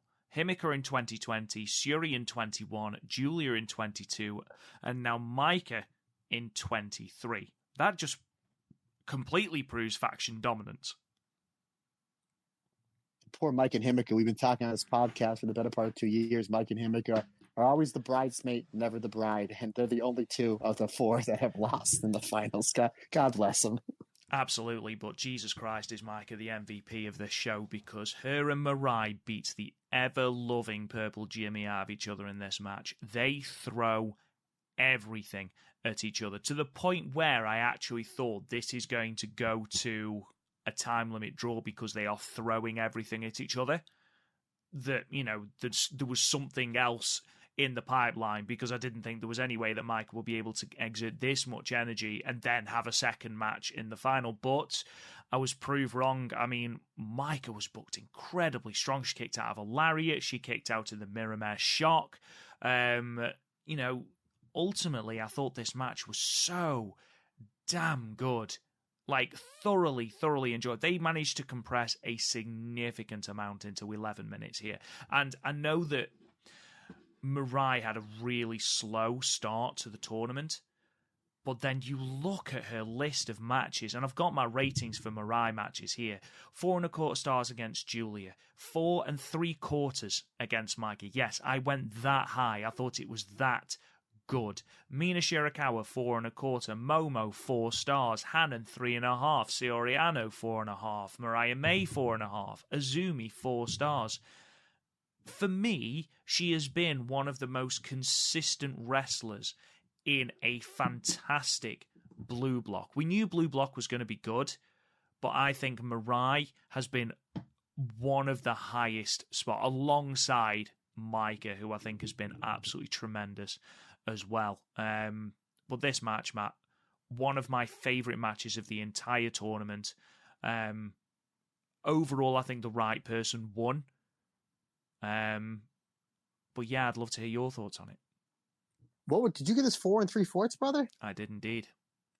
Wow, me and you are usually, either dead on or a quarter star off, or if usually 9.5 times out of 10, it's me that's giving the higher rating. I had a 4.25 stars, which is still a great rating, and I love this match. Maybe this might be one because I was running on 3 hours of sleep. This is one I'm going to go back and watch. Obviously, it's Micah Mariah. It's a fantastic match. Yeah, it was hard hitting. Micah was booked like an absolute juggernaut, getting out of everything that not only Mariah's doing, but the Wonder of Stardom champion that is Mariah. I just mentioned a few minutes ago, I think it's going to be Mina is the one to take the belt off Mariah. If they don't go Mina, they should go Micah. Because then again, Micah says, hey, I beat you on the final night. I don't think anybody would scoff at the fact that it's Micah as the next Wonder of Stardom championship going into 2024. Yeah, really good stuff here. Really good finish too, with just with again Micah not only being able to take all of Mariah's moves, but when Mariah would go for it a second time, she had the wherewithal to get out of it, and then just throwing those bombs, lariats, those bombs of the 360 lariat, and able to chain the 360 lariat into the Michinoku driver for the finisher. Yeah, this is one that I think maybe as soon as I get off this podcast, maybe I'm going to go back and watch it again, because if you rated it that high, again, 4.25 stars is a great rating, but the fact that you had just a quarter star away from the perfect 5, I'm going to go back and watch it. But excellent matchup, my friend. And maybe it's just the fact that I was so dead set on Mina, just going to a draw, and the fact that Mina would have went through that maybe it took a little bit, like I said, maybe it took a little bit out, because it could have built more drama, but that's not fair to Micah and Mariah. So, I'm going to go back and watch this one, brother, based on your recommendation. But excellent match and an excellent way to end the Blue Stars block as Micah moves on to the final, and more on that later, sir. Absolutely. We move on to Red Block now, and we start with Ami Sourei, already eliminated from the tournament, but getting to 8 points, defeating Syuri, who stays on 11, subsequently eliminating Syuri from contention in 9 minutes and 14 seconds when she's able to maneuver a Suzaku into a crucifix pin for the victory. Overall, Matt, even though this won't go down as either woman's best match, I feel like a big win over Syuri, and the matches that she's had in the tournament against the likes of Hazuki and Suzu Suzuki has really set Ami up to come out of this tournament smelling of roses. I think she's the one that you can and this might not be fair, because pretty much 90% of the roster, especially this 5-star, they can be a challenger for the Wonder of World Stardom Championship at any show, and we wouldn't bat an eye. But the fact that Ami Sourei, I think she did herself the most favors in this tournament, either her or Micah, and we'll get into that in the end. I think the two of them have done the biggest favors for themselves coming out of this tournament, because she's had really great matches. Hazuki, Suzuki. Natsupoi? Well, we'll get into that. We'll get into that, good sir. My friend, my man, reading the mind over here. He's reading my notes. Half an ocean away. Ami Sourei had a really good tournament here, and the fact that she's going up against Syuri is another one that is contention for MVP going into this night. If she gets the win, she moves on to the finals. Syuri just does a great job, like destroying Ami Sorei's arm, and Ami Sourei just keeps coming. And the fact that Syuri just using that MMA experience will relentless on using the strikes to set up the submission. It gets to a point where Ami Sourei is like, I can't take this any further. The only thing that I can do is maybe try to use my size and strength advantage and Syuri's own leverage against her to get the win. And ultimately, that's what it does. And that's what this match needed to do in a shade over 9 minutes. excellent storytelling, great showing from both women. I had this at 4 stars. I had it 3 3/4, or did I have it at 4? Let me just have a look. I had it at 4. So, yeah, the exact same. I thought it was a very, very good showing. We move on then to Tora and Hazuki. Tora needing just a sole point to book herself into the final. However, Hazuki is able to get the win, defeating Natsuko Tora and eliminating her in the process in 9 minutes and 41 seconds with the Hazuki Strahl. We knew this was going to be hard-hitting. We knew both women would throw absolutely everything at each other, and we were not disappointed, Matt, were we? No, what was the time on this one, buddy? This was 9 minutes and 41 seconds. Holy jeez. Yeah, this was really good. And I think no one thought the tour was going to go through the final, just based on the fact that, okay, she was booked like a monster throughout this entire tournament, and she's got the title shot coming up in the next week. Wouldn't make sense to kind of hot shot that just right away. But they got me on this, again, it was as soon as the bell rang, Hazuki came out, guns blazing. Hazuki only has one mode, and that's Hazuki mode, folks. Guns blazing. Eventually, anytime the Tora is able to get a breather, she's able to hit that lariat, that axe bomber, and then start her chain of violence on Hazuki. Again, this was just a nonstop action for 9 minutes and 41 seconds. There was this and the end was fantastic. Tora hits the mist into the DVD. She hits the swanton, and instead of going for the pin, she goes for another DVD attempt, which is the same combination that beat Mayu, that beat Tam, and that beat Syuri. So the current World of Stardom champion, the current IWGP champion, and the former champion from last year and the person that won this tournament 2 years ago, that was the combination that set them all down. So when she went out for that DVD for the second time, I'm like, oh my goodness, they're going to put Tora through? Because there's no way Hazuki's getting out of this. And Hazuki getting out of the DVD the very last second to put the Hazuki straw on, I thought was brilliant by the two of them. Had Hazuki gotten out of the DVD a second earlier, it still would have been good, but it wouldn't add to the drama that much more. And Hazuki's able to get the Hazuki straw, finish this tournament on a strong 10 points, and just that look in her face where it's like, I threw everything at her, she threw everything at me, I have all this mist in my face, I'm exhausted, but I kicked her ass. And at the ultimate end, it took a reversal and the Hazuki straw to put Tora away. This was great. It was violent. We knew what we were going to get. We ordered a steak, Rob, and God damn it, they brought us a steak, and it was delicious. And this match was fantastic. I had it at 4.25 stars. Exactly the same as me, 4.25 stars. It was everything I wanted it to be. I think we talk about people that have done themselves favours coming out of this tournament. I think Tora's done herself a massive favour coming out of this tournament. She was exactly what we wanted her to be, there or thereabouts, making sure she looked dominant, making sure she looked like a monster, and having good matches. The good matches that we know she can have. Great matches against Hazuki, her match against Syuri, Mayu match was really, really good as well. She beat all four leaders, should I say, of factions, Tam, Mayu, Syuri at 3. That's 3, Rob. Come on, count. You can do this. You used to be a teacher. But, the 3 big victories there for Tora. Overall, a really good tournament for her. Hazuki fell just a little bit short. You talk about people that are constantly bridesmaids. I feel like Hazuki wrote the book on that. Overall, another great tournament for Hazuki. As good as last year?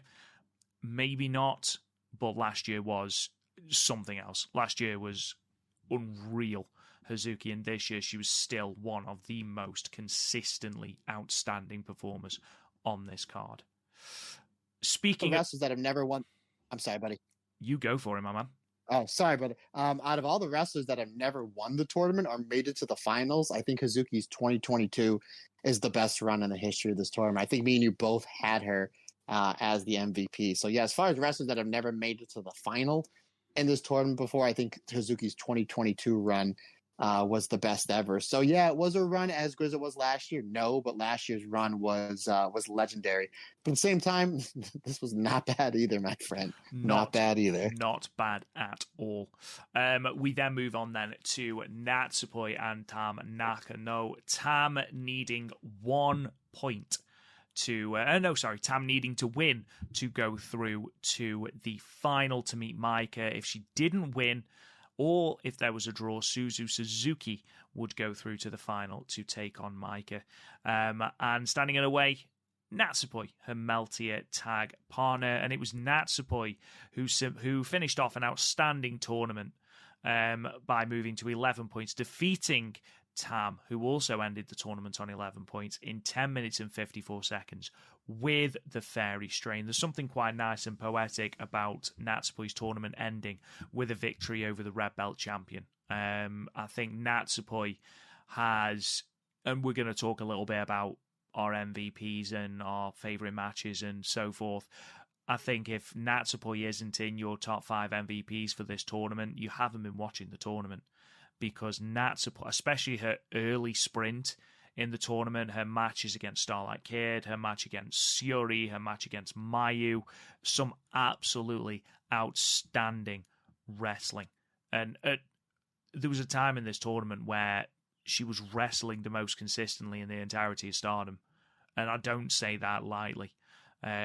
My only qualm is that obviously she's now injured, and she's put her body through so much. You look at the way she sells for everybody. I'm not surprised she has a neck injury, and it's horrible because she's coming off what is probably the form of her life, and now she has to sell on the sidelines. It's such a shame. And what's even more of a shame is the fact that by the end of this match, Natsupoi isn't even able to pick Tam up, and you've just got a feeling that is because she's starting to feel the neck, and it's starting to grind down. And obviously, if you're starting to feel a pinch in your neck, or if you've got a serious neck issue, it affects everything. It affects your back, it affects your arms.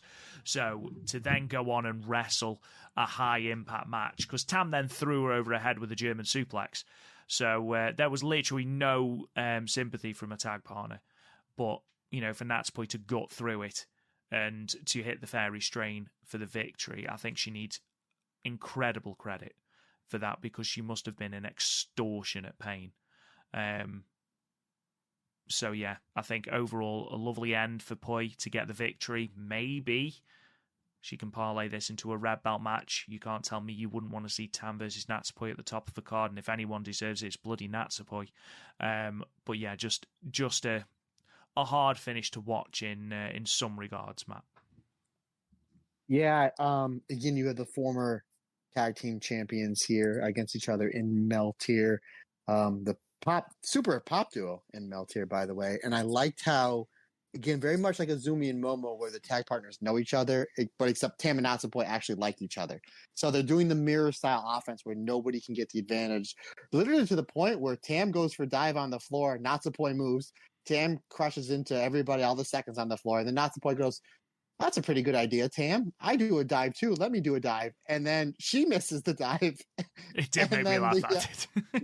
And then not only that, it was like not only are they mirroring and dodging each other's moves in the beginning, they're doing it to the dives where the seconds have to eat the dives twice in a row. I thought that was funny. It's like, haha, earn your spot, kid. I thought that was really cool. But then once it got going, I got going from the beginning, don't get me wrong, but then once they started hitting things, it was, the spin kicks from Natsupoi and the basement drop kicks, and Tam throwing the spin kicks and the rolling elbow and whatnot. But you can see as we're gearing towards the end, there was something that just wasn't right. And I was like, is Natsupoi off? Like, it seemed like her timing's off. Like, not only does she know Tam because they're tag partners, but she feuded with Tam before she turned on Giulia. So they had like these series of fantastic matches. So it's just like, something's out, and then you find out Natsupoi's injured. I'm like, that's what happened. She might have been injured going into this match. I'm sure none of these fantastic competitors went into this final 100% because of how much of them that they gave into this tournament to give us what was an incredible tournament. And it might have just been something here that might have just triggered, her neck, whether it was one of the violent shootings or one of the German suplexes. Speaking of German suplexes, I like how Tam hit Natsupoi with the Fairy Strain, trying to use her own stuff against her. And I thought maybe Natsupoi might tease like the violent shooting. And it might have been somewhere where they had it in the match, where maybe they just had to cut it out. The fact that this went 11 minutes and that we didn't have a time limit draw on the show, which blows my mind, tells me that I think maybe this was to get a little bit closer. Maybe this was supposed to go 13 or 14, and maybe they had to cut it short because of Natsupoi saying, maybe I can't do this or can't do that. I could be wrong, regardless, very much like how we talked about Starlight Kid in that New Blood tag match, Natsupoi gutted. She absolutely gutted through the pain and was able to put on an absolute fantastic match and a fantastic finish with Tam. I did have this at 4.25 stars, but going back and watching some of the clips of this match, knowing how much pain Natsupoi was in, I had to tip the hat and give this another 1/4 star. This was fantastic by both competitors. I had it at 4.5 stars. Absolutely loved this match. You liked it significantly more. See, this is where it starts evening out. See, I gave it 3 3/4. It was a good match. I know they're capable of much better, but you can't give this a bad grade knowing that it's a good match and then Natsupoi is gutting through what must be an absolutely extortionately painful injury. Overall, I just wish she was able to capitalize on the momentum. But hopefully, same with Starlight Kid, same with Utami, and same with Saya, she's going to come back stronger, bigger, better. What this does mean, though, the elimination of Tam, is that Suzu Suzuki and Maika are through to your final. Now, I'm sure those of you that listened last week to our preview will have clipped the moment where I said there's no way Suzu Suzuki makes the final. Not only does Suzu Suzuki make the final, she wins the damn thing. She wins, defeating Maika in 14 minutes and 3 seconds with the damn Sky Twister press, which I didn't expect. Chaparita Asari, eat your heart out, apparently. This was outstanding. And I do just want to sort of qualify what I said last week about Suzu Suzuki. I thought that because there was no story at the moment with the red belt, that maybe they would leave off having her win the tournament. It's never been a case of star power. She is a star in the making. She is the next face of Joshi, and I've always said that. I just thought, there was other storylines that I thought they'd go with. I thought they'd go with Mina, for example. And I actually said I don't think Maika will make the final either because there's no story that Maika's got going on at the moment. I was wrong, but obviously there's been quite a lot of interaction, shall we say, between Maika and Suzu Suzuki over the past couple of months. In fact, since Suzu Suzuki debuted on Stardom without prominence, this match was fantastic. Just keeping up that run of fantastic final matches, but this was truly, truly great because both women just looked to one-up each other throughout, and it escalated and escalated and escalated to the point where they had respect for each other, but they were going to beat each other into a pulp, whether it be through suplexes, whether it be through launching each other in chairs, whether it be through lariats, whether it be through stinging strikes.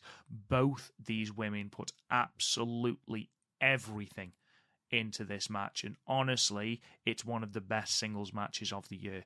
Absolutely tremendous. And the fact again that this match only went 14 minutes and it's the longest match on this card goes to show what these women were capable of in such a short amount of time. Brilliant match. One of Maika's best singles matches in her career, to couple with a fantastic match against Mirai earlier on the card. Suzu Suzuki continues her ascent to become, as I mentioned, the next face of Joshi. Suzu Suzuki is going to be main eventing Sumo Hall. Who against, we don't know, but you can be damn sure it's going to be an outstanding match because, again, Suzu Suzuki, for me, has low-key been another MVP of this tournament.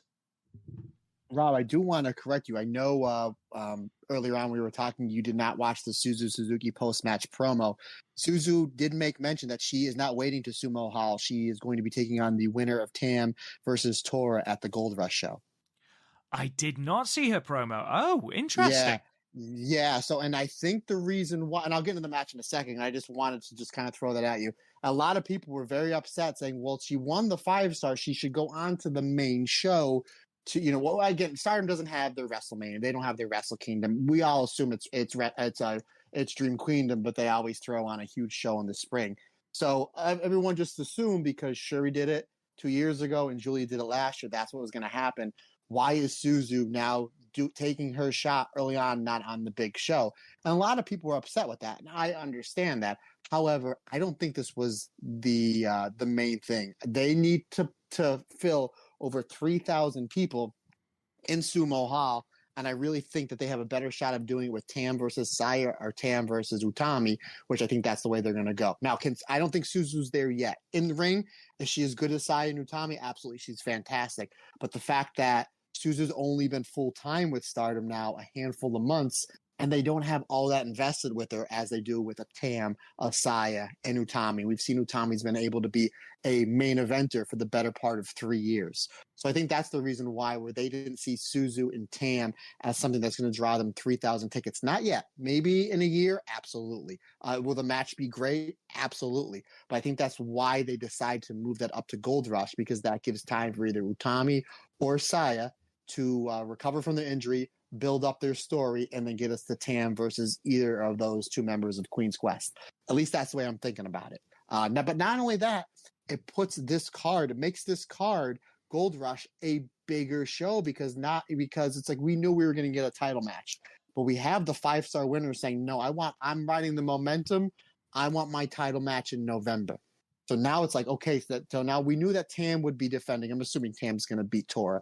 I don't think, no disrespect to Tora and her fans, I don't think anybody expects Tam to drop the belt at least until, the end of the year at the earliest. But it's going to make that show bigger because you have Tam, the World of Stardom champion, going up against not only Suzu Suzuki, which might have been the plan anyway because Suzu beat her in the 5-star, but the 5-star winner, Suzu Suzuki. So now you're really riding that Suzu Suzuki wave. So that's why. I think that's why they did it. Again, I know there are some people out there that are upset that Suzu's not going to be main eventing Sumo Hall, but I think that's the reason why is what do they see in 2023 as the match that's going to, again, put more asses in the seats? Is it Suzu versus Tam, or is it Tam versus, again, Saya or Utami? That's the reason why. So, yeah, my friend. So before I get into this match, what are your thoughts on that? It makes a lot of sense. Obviously, you're putting your eggs in the basket that, your Utami, your Sayas are going to be back for Dream Queendom, which hopefully they will be.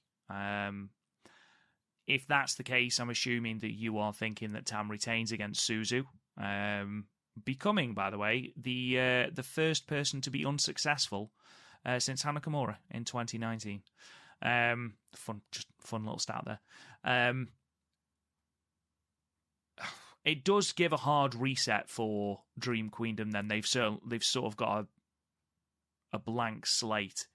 I mean, if she's fit, you could have a Tam versus Utami or a Tam versus Saya on the top.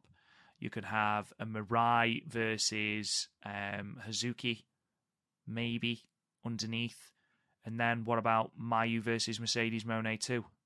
Or Mercedes Moné versus Giulia, strong title. Yeah, there's a lot they can do. Or, I mentioned it before, Mirai versus that Hazuki works. I think they're going to wait for Hazuki until next year. I think Mirai versus Mina or Mirai versus Micah as your semi-main. But then, where do and who knows? And you might be saying, what are they going to do with Suzu Suzuki? I think Suzu Suzuki is going to be the artist champion as we come Monday afternoon in the States. I think she's taking those artist belts with her with her Mike and Megan Bain. So maybe you have a title defense there. So maybe a Micah, Megan Bain, and Suzu versus, good grief, you can put really, Hana, Saida, maybe a Hazuki, something like that. And then you put Mina and Mirai as your co-main event of that show. There's a zillion things they can do. Again, folks, the roster is so stacked. It's so stacked that it's just like, if you make a left turn or a right turn, you're going to get to the destination. That destination is fun for us, the fans. So, yeah. But, brother, let me get into this match. Totally agree with you. This was fantastic. I like how they started chain wrestling in the beginning, and then Micah just picks up Suzu Suzuki and just dumps her over the top rope. She does that running lariat off the apron. She is a little bit too cocky for her bridges because she forgets that her tag partner there, Suzu Suzuki, or off again, on again, tag partner Suzu Suzuki, is very comfortable on the outside. So what does Suzu Suzuki do? Just dumps Micah into the front row, but then Micah dumps Suzu into the front row. And it's like, here we go. And then it just keeps building and building. And Suzu Suzuki does a great job of countering everything that Micah does. Micah is able to use that Buzz Sawyer, Ted DiBiase style power slam to get the advantage back. Eventually, Suzu is able to get her advantage back with a lot of those really, really stiff strikes and that half and half slam. And then she goes to the top rope, which I thought was going to be for a moonsault, but apparently it wasn't going to be for a moonsault, my friend. Micah stops her. Micah hits that phenomenal superplex, but she does something that we've never seen her do before. She hangs on and she hits two Harley Race. I'm throwing a lot of old references. Two Harley Race style stalling suplexes for a 2 count. We get back and forth, brutal action in the best way possible between the two of them. And if you listen to this podcast before, folks, if this is your first venture with us, hello. I hope you're enjoying this.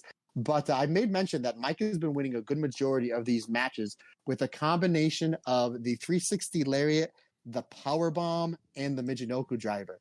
She goes for it here. She hits all 3 of them, but when she goes for the finish, the Michinoku driver, Suzu Suzuki slips out, hits a reverse hurricanrana. She hits that kick trio right to the head. Tequila shot. She hits the back-to-back locomotion German suplexes. Now, Rob, I wonder if you bid on this like I did. But it looks like Daichi, when he went to go make the count, he slipped and his hand went down, and I thought that was the one. So and did then I. He hits the yeah, 2. I was yeah. right. Yeah. And I was like, and I just watched it again. I just watched it just maybe about an hour before we were recording, just because I wanted to have fresh notes for it. And it did it again. You know, it had like he either slipped or was mispositioned. So I thought that was 3, and I was like, oh, what's this? And then Suzu goes to the top rope, and I was like, okay, maybe she's going for the moonsault, and then Micah's going to move. At this point, when Micah's getting bombed with all this stuff, from the hurricanrana to the tequila shot, the crowd is chanting Micah, Micah, Micah, to the point where it's like Micah is the MVP on this show. Suzu was phenomenal here. I mean, everybody on the show was phenomenal. Suzu was unbelievable in this match. But like I said before, it's not who goes over, who gets over. No disrespect to Giulia, Momo Watanabe, Hanan, Saida, anybody else that was on this show. The person that was over the most on this show was Micah, even in the losing effort. But yes, Suzuki climbs to the top rope and hits a picture-perfect sky twister press. I mean, this thing was fantastic between not only her rotation, but when you're moving that fast in the air after 14 minutes of hard-hitting action, you may land somewhere that's maybe not safe all the way or maybe doesn't look good. Her rotation was perfect. Where the move was put in was perfect because nobody expected it. And she hit it flush perfect on a spot where not only did it look good, but it was safe. What a great way to not only end a great show, but a great match. Obviously, we're going to get into it in a moment, my friend. One of my favorite matches of this tournament. I had it at 4 3/4 stars. Absolute excellent match. And kudos to Micah for now getting over. We've seen her dabble, Rob, in the main event before. She's had a couple red belt shots against Utami, against Syuri, white belt match against Sai Kamatani, which was fantastic. So you can always put her in the main event from time to time. I think that very much like Mina coming out of last year's tournament, that she is a ready-made main event star. They can put her in the main event at every show, and I don't think anybody would look 2 ways about it.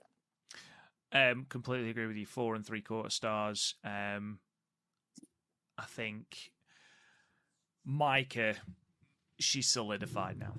She felt so much like a main event star during this match, and I think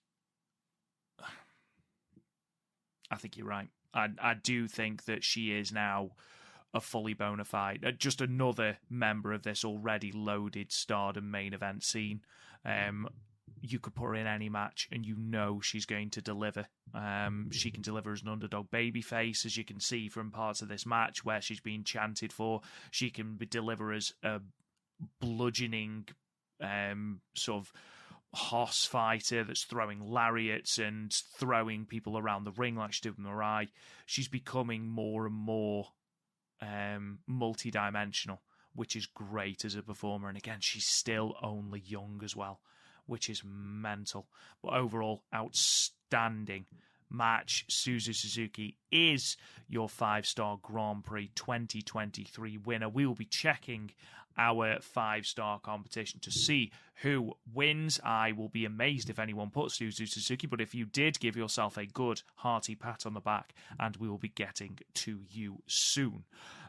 Speaking, Rob Goodwin, before I forget, of the 5-star contest, I was able to edge out my wife. She only had 2 right going into the final night, where I think I had like 6 or 7. I was able to get the win after I was losing the entire tournament. Not only win, but win by 5. So kudos to me on a big win, big day in the Turner household. It's a good thing she does not listen to this podcast.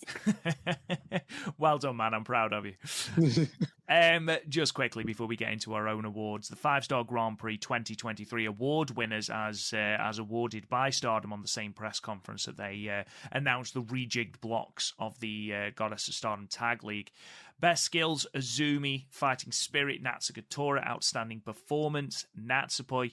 The Blue Stars' best match was Mirai versus Maika, and the Red Stars' best match was Hazuki versus Suzu Suzuki. But, Matt, we are approaching, in fact, we've eclipsed 2 hours, and simply because I'm worried my girlfriend may behead me if we go on for ages and ages, let's go to our MVPs and our 5 best matches. Matt, I'll let you go first. Who were your 5 MVPs, or your 5 best performers of this tournament? Number 5, I really wanted to put Momo Watanabe at that 5 position. You know how much I love Momo, and the fact that she's really able to sprinkle in a great wrestler in with the heel work. But I had to put Tora in there. I thought Momo had better matches than Tora, but the fact that, not that Tora's matches were bad, but the fact that they took Tora and they made her a badass main eventer, all with the span of 1 tournament. So Tora was my 5. Do you want me to give my 4, 3, 2, 1, or do you want to do your 5? No, I want to hear all of your list. My number 4 was Maika. My number 3 was Suzu Suzuki, the winner of this tournament. My number 2 was Syuri. What a phenomenal performance she put on. And my number 1 was Natsupoi. Yeah. My number 5 was Mirai. Consistently great matches with everyone she was in the ring with. Number 4 was Maika. Number 3, Natsuko Tora. Number 2 was Syuri. And number 1 is Natsupoi. Suzu Suzuki was number 6, and Momo Watanabe was number 7. I feel like Momo is another. I mean, to be fair, there are very few people that have gone into this tournament and come out worse than they did when they started. Everyone seems to be, with the exception of Starlight Kid, unfortunately. But everybody else seems to have come out with all new purpose, which is great.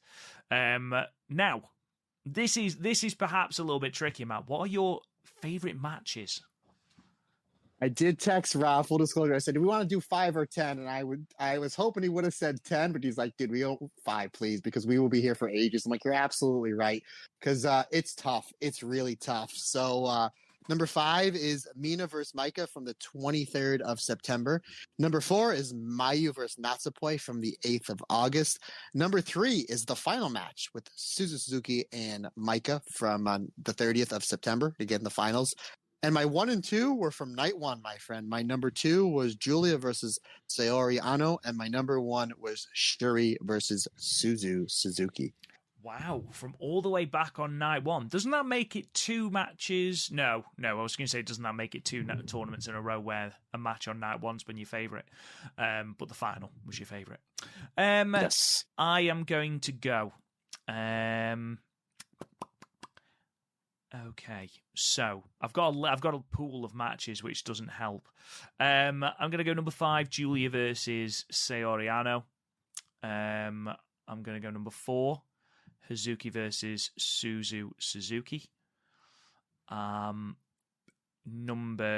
3, I'm going to go Natsupoi versus Syuri, the time limit draw. And then number 2, Maika versus Mirai. And then number 1, the final, Suzu Suzuki versus Maika. I think Maika. Wow. Go on. No, I was gonna say, wow, big Maika list for you, brother. Honestly, I'm convinced now that Maika is she. Maika is the one now. She is the 1 in 1 in 21 and 1 or whatever it was. I thought she. You saying Maika beat the Undertaker? What if? Oh my God! What if Maika defeated the Streak? Oh my goodness! What is going on? That would be incredible. Maybe we should do that. Do you know what? I'm going to suggest it. Maybe we should do it as a what if. Absolutely. Let's do it, brother. Before we, real quick, I want to do my EO watch. This will take all of 9 seconds. EO came out with Bailey. Bailey wrestled Charlotte. Charlotte went over, set up EO versus Asuka versus Charlotte on the next pay-per-view. I just wanted to get that in. That's all that happened. Yeah, that's the triple threat for Fastlane. I'm sure Charlotte Flair will come out with the belt. Final thing before we depart on today's podcast is obviously on the 9th of October, we have Stardom's latest pay-per-view because, again, it's Stardom. Stardom got a pay-per-view. And we have the full changed card here now. So on the undercard, on the pre-show, we've got 6-way battle. Lady C versus Miyu Amasaki versus Ami Sourei versus Hanan versus Ruaka versus Yuna Mizumori in a 6-way. We've then got Azumi versus Syuri in a singles match. UWFI rules match, Syuri versus Mina Shirakawa. High-speed championship match, Saki Kashima versus Mei Seira. Artist of Stardom championship match, Giulia, Mei Sakurai and Tekla, the Bari Bari Bombers, taking on the challengers, Maika, Suzu Suzuki. Interesting dynamic that's going to have. And Megan Bain. In your third from the top, we have got the Kairi's final Stardom match. Kairi, Nanae Takahashi, and Mayu Iwatani taking on Koguma Hazuki and Saya Ida. In your semi-main for the white belt, Mirai defending against Momo Watanabe. And then in your main event, red belt action, Tam Nakano versus Natsuko Tora. I mean, Matt, this is another great card. I'm not too fussed with the pre-show 6-way battle. Who do you think's coming out on top in the Azumi versus Syuri match? Oh, great question. Azumi, maybe to set up a future Goddess of Stardom championship match. You know, either when Tommy comes back, or maybe they put Azumi and Miyu really deep into the tournament. That's a great question. I don't know. That can go either way. That might be the toughest one to pick, to be honest with you. But maybe I'm going to go with Azumi because it was her birthday the other day. So happy birthday, Azumi. Matt Turner is picking you for your win over the girl that does the Tom Tondra for a finisher. Tom Tondra. And, of course, because myself and Matt are both going with Azumi, it does mean that Syuri will win in 4 minutes. It's just the way it goes, man. It's just the way it goes. Consistent. UWF match, Syuri versus Mina. Now, we heard from Jessie, actually, on our interview with her, that Mina has got a mean, pun intended, strike on her. However, in a UWF match, you've got to go with Syuri. I can't see anyone beating Syuri in her signature match. Yeah, now that I mentioned at the top of the show, the match I was looking forward to the most was the Goddess match before Utami and Starlight, or Tommy and Natsupoi got injured. This is the match I'm looking forward to the most. Again, the whole card looks fantastic, but this is my style of wrestling. Syuri is the best shoot style wrestler in all of Joshi. Again, former kickboxer, former Queen of Pancrase, former UFC fighter, and Mina Shirakawa is a phenomenal striker. And the fact you win by submission. She got the way she works that figure 4 leg lock, and I'm thoroughly going to be impressed by this match. And this is the match I'm looking forward to the most. But yeah, it's Syuri's match, so Syuri's going to get the W here. Yeah, I'm sure Mina will give a good account of herself, but I don't see her being Syuri in this type of match. Saki Kashima versus Mei Seira for the high-speed title. I've loved Saki's work with the high-speed belt. It's been completely different to the reigns, as I've said before, of Natsupoi, Starlight Kid, Azumi. But I think Mei Seira is the next champion, and I think this is where it changes hands, Matt. I agree with you. There is the next. I don't know if they're ready to move off Saki just yet, just because she's been adding something a little bit different. Maybe it happens either, they run it back in a month or two. But I hope Mei Seira does get the W here because she'll put on better matches against Saki. It's just, that she's more of the comedic wrestler with a flash roll-up. But I'm going to say that I think Saki Kashima gets the win here. And then somewhere in the next month or two, Mei Seira comes back and wins the belt. Oh, we're different.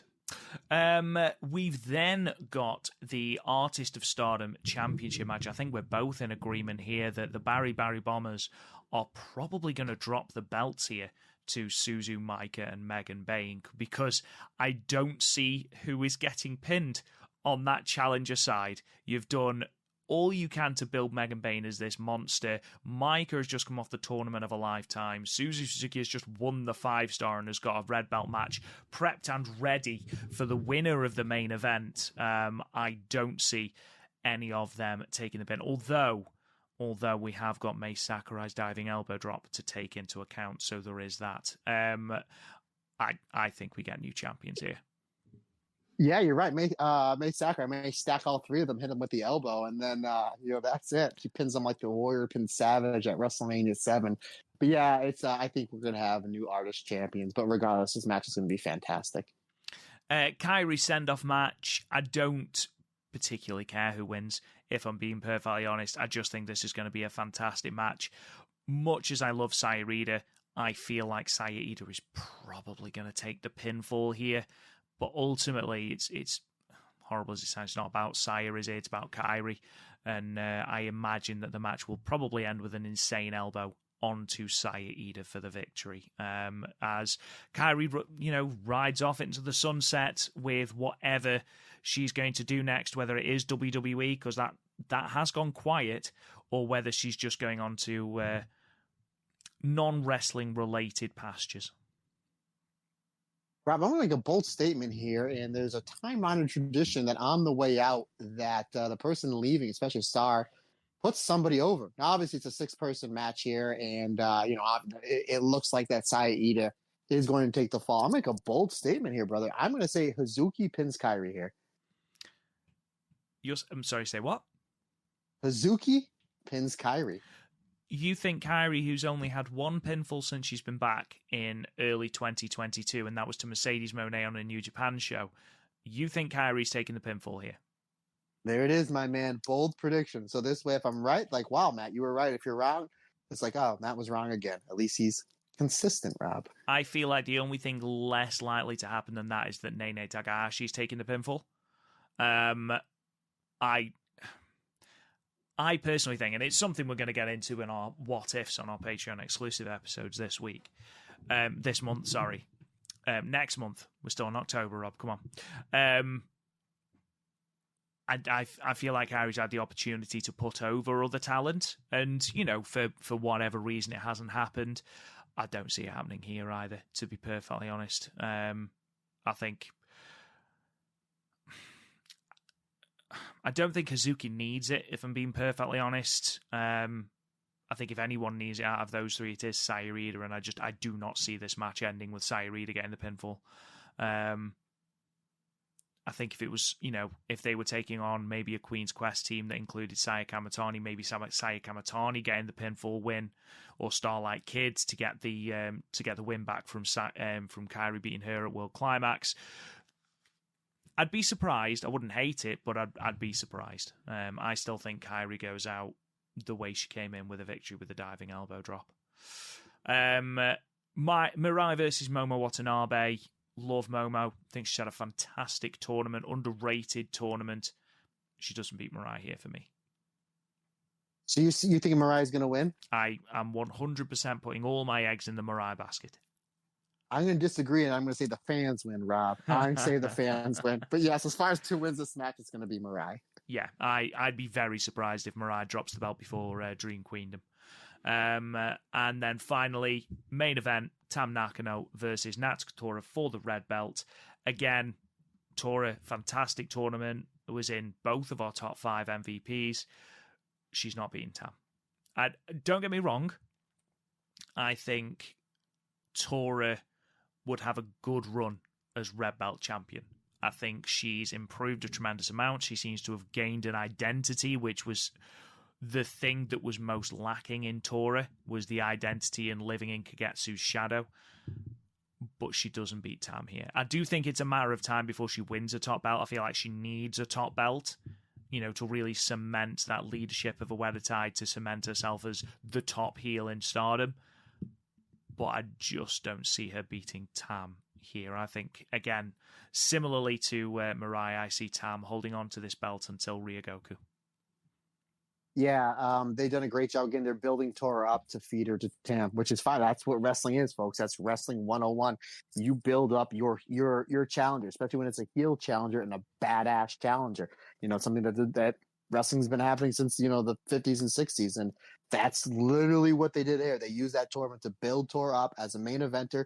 She beat Tam not only in the 5-star, but you got to keep in mind she eliminated Tam in the Cinderella tournament as well. So you can add that story where it's like, boy, she has Tam's number. And when it comes down to the biggest match between the two, can she get another win over Tam and come home with that red belt? That's the story. Tam is going in as the underdog. I like this Tam as champion underdog story. We saw it with Megan Bayne. We're seeing it here. Great job building Tora up. But yeah, Tam gets the win here in a match that I think that is going to surprise a lot of people. I think we all think it's going to be good. But I think a lot of people are going to be shocked when it's going to be one of, if not the best matches of the show. Yeah, absolutely. I was gutted, as was everyone, when Tora got injured against Utami, but I was especially gutted because the start of that match with Utami looked like it was going to be an absolute belter, and I can't wait for Tora to show people what she can do on a big stage. And again, we say it all the time, it doesn't matter if you lose, it's how you lose. And I think if Tora batters Tam around the ring for 15, 20 minutes, I think she's going to come off looking extremely strong. And maybe, we've talked about people getting the white belt. Maybe Tora deserves the white belt. Maybe Tora needs the white belt. But that's a discussion for another podcast. In the meantime, ladies and gentlemen, thank you so much for sticking with us. Thank you so much for listening. We thoroughly appreciate your support. If you haven't already, maybe think about leaving us a 5-star review or a comment, A comment would be great on the podcast app of your choice. Apparently Google Podcasts is going in 2024, so there you go. Who knew? But you can follow us on all social media at The Stardom Cast. Thank you to all of our fantastic patrons over at patreon.com/The Stardom Cast. If you haven't already, you can subscribe for as little as $3 a month. You will get all our shows early and ad-free, and you will get a whole raft of bonus episodes as well, just in case you can't get enough of mine and Matt's sensual voices. You can talk to me on Twitter at RealRobGoodwin. Don't forget to check out our Jesse interview, which will be dropping on Sunday in your feeds. Matt, take us home, good sir. Absolutely. Once again, friends, if you are in the Pennsylvania area, you want some Stardom Cast beer, hit me up. We will find a way to get it to you. Of course, you have to be over the age of 21. That is a big deal there, folks. Folks, before I sign us off, I just want to say get well to Bye Poi. We'll still be loving the Bye Poi on this podcast. We cannot say thank you enough to everybody for the fantastic support that you show myself and Mr. Rob Goodwin on a daily basis. It means the world to us. You want to get a hold of me, questions, comments, Matt Turner OF on the Instagram and or the Twitter. You want to shoot me an email, that's perfectly fine as well. The StardomCast22@gmail.com is the best way to get a hold of me via email. Folks, like I always say, it's just not my podcast. It's our podcast because we're all together. Everybody's different. Everybody's special.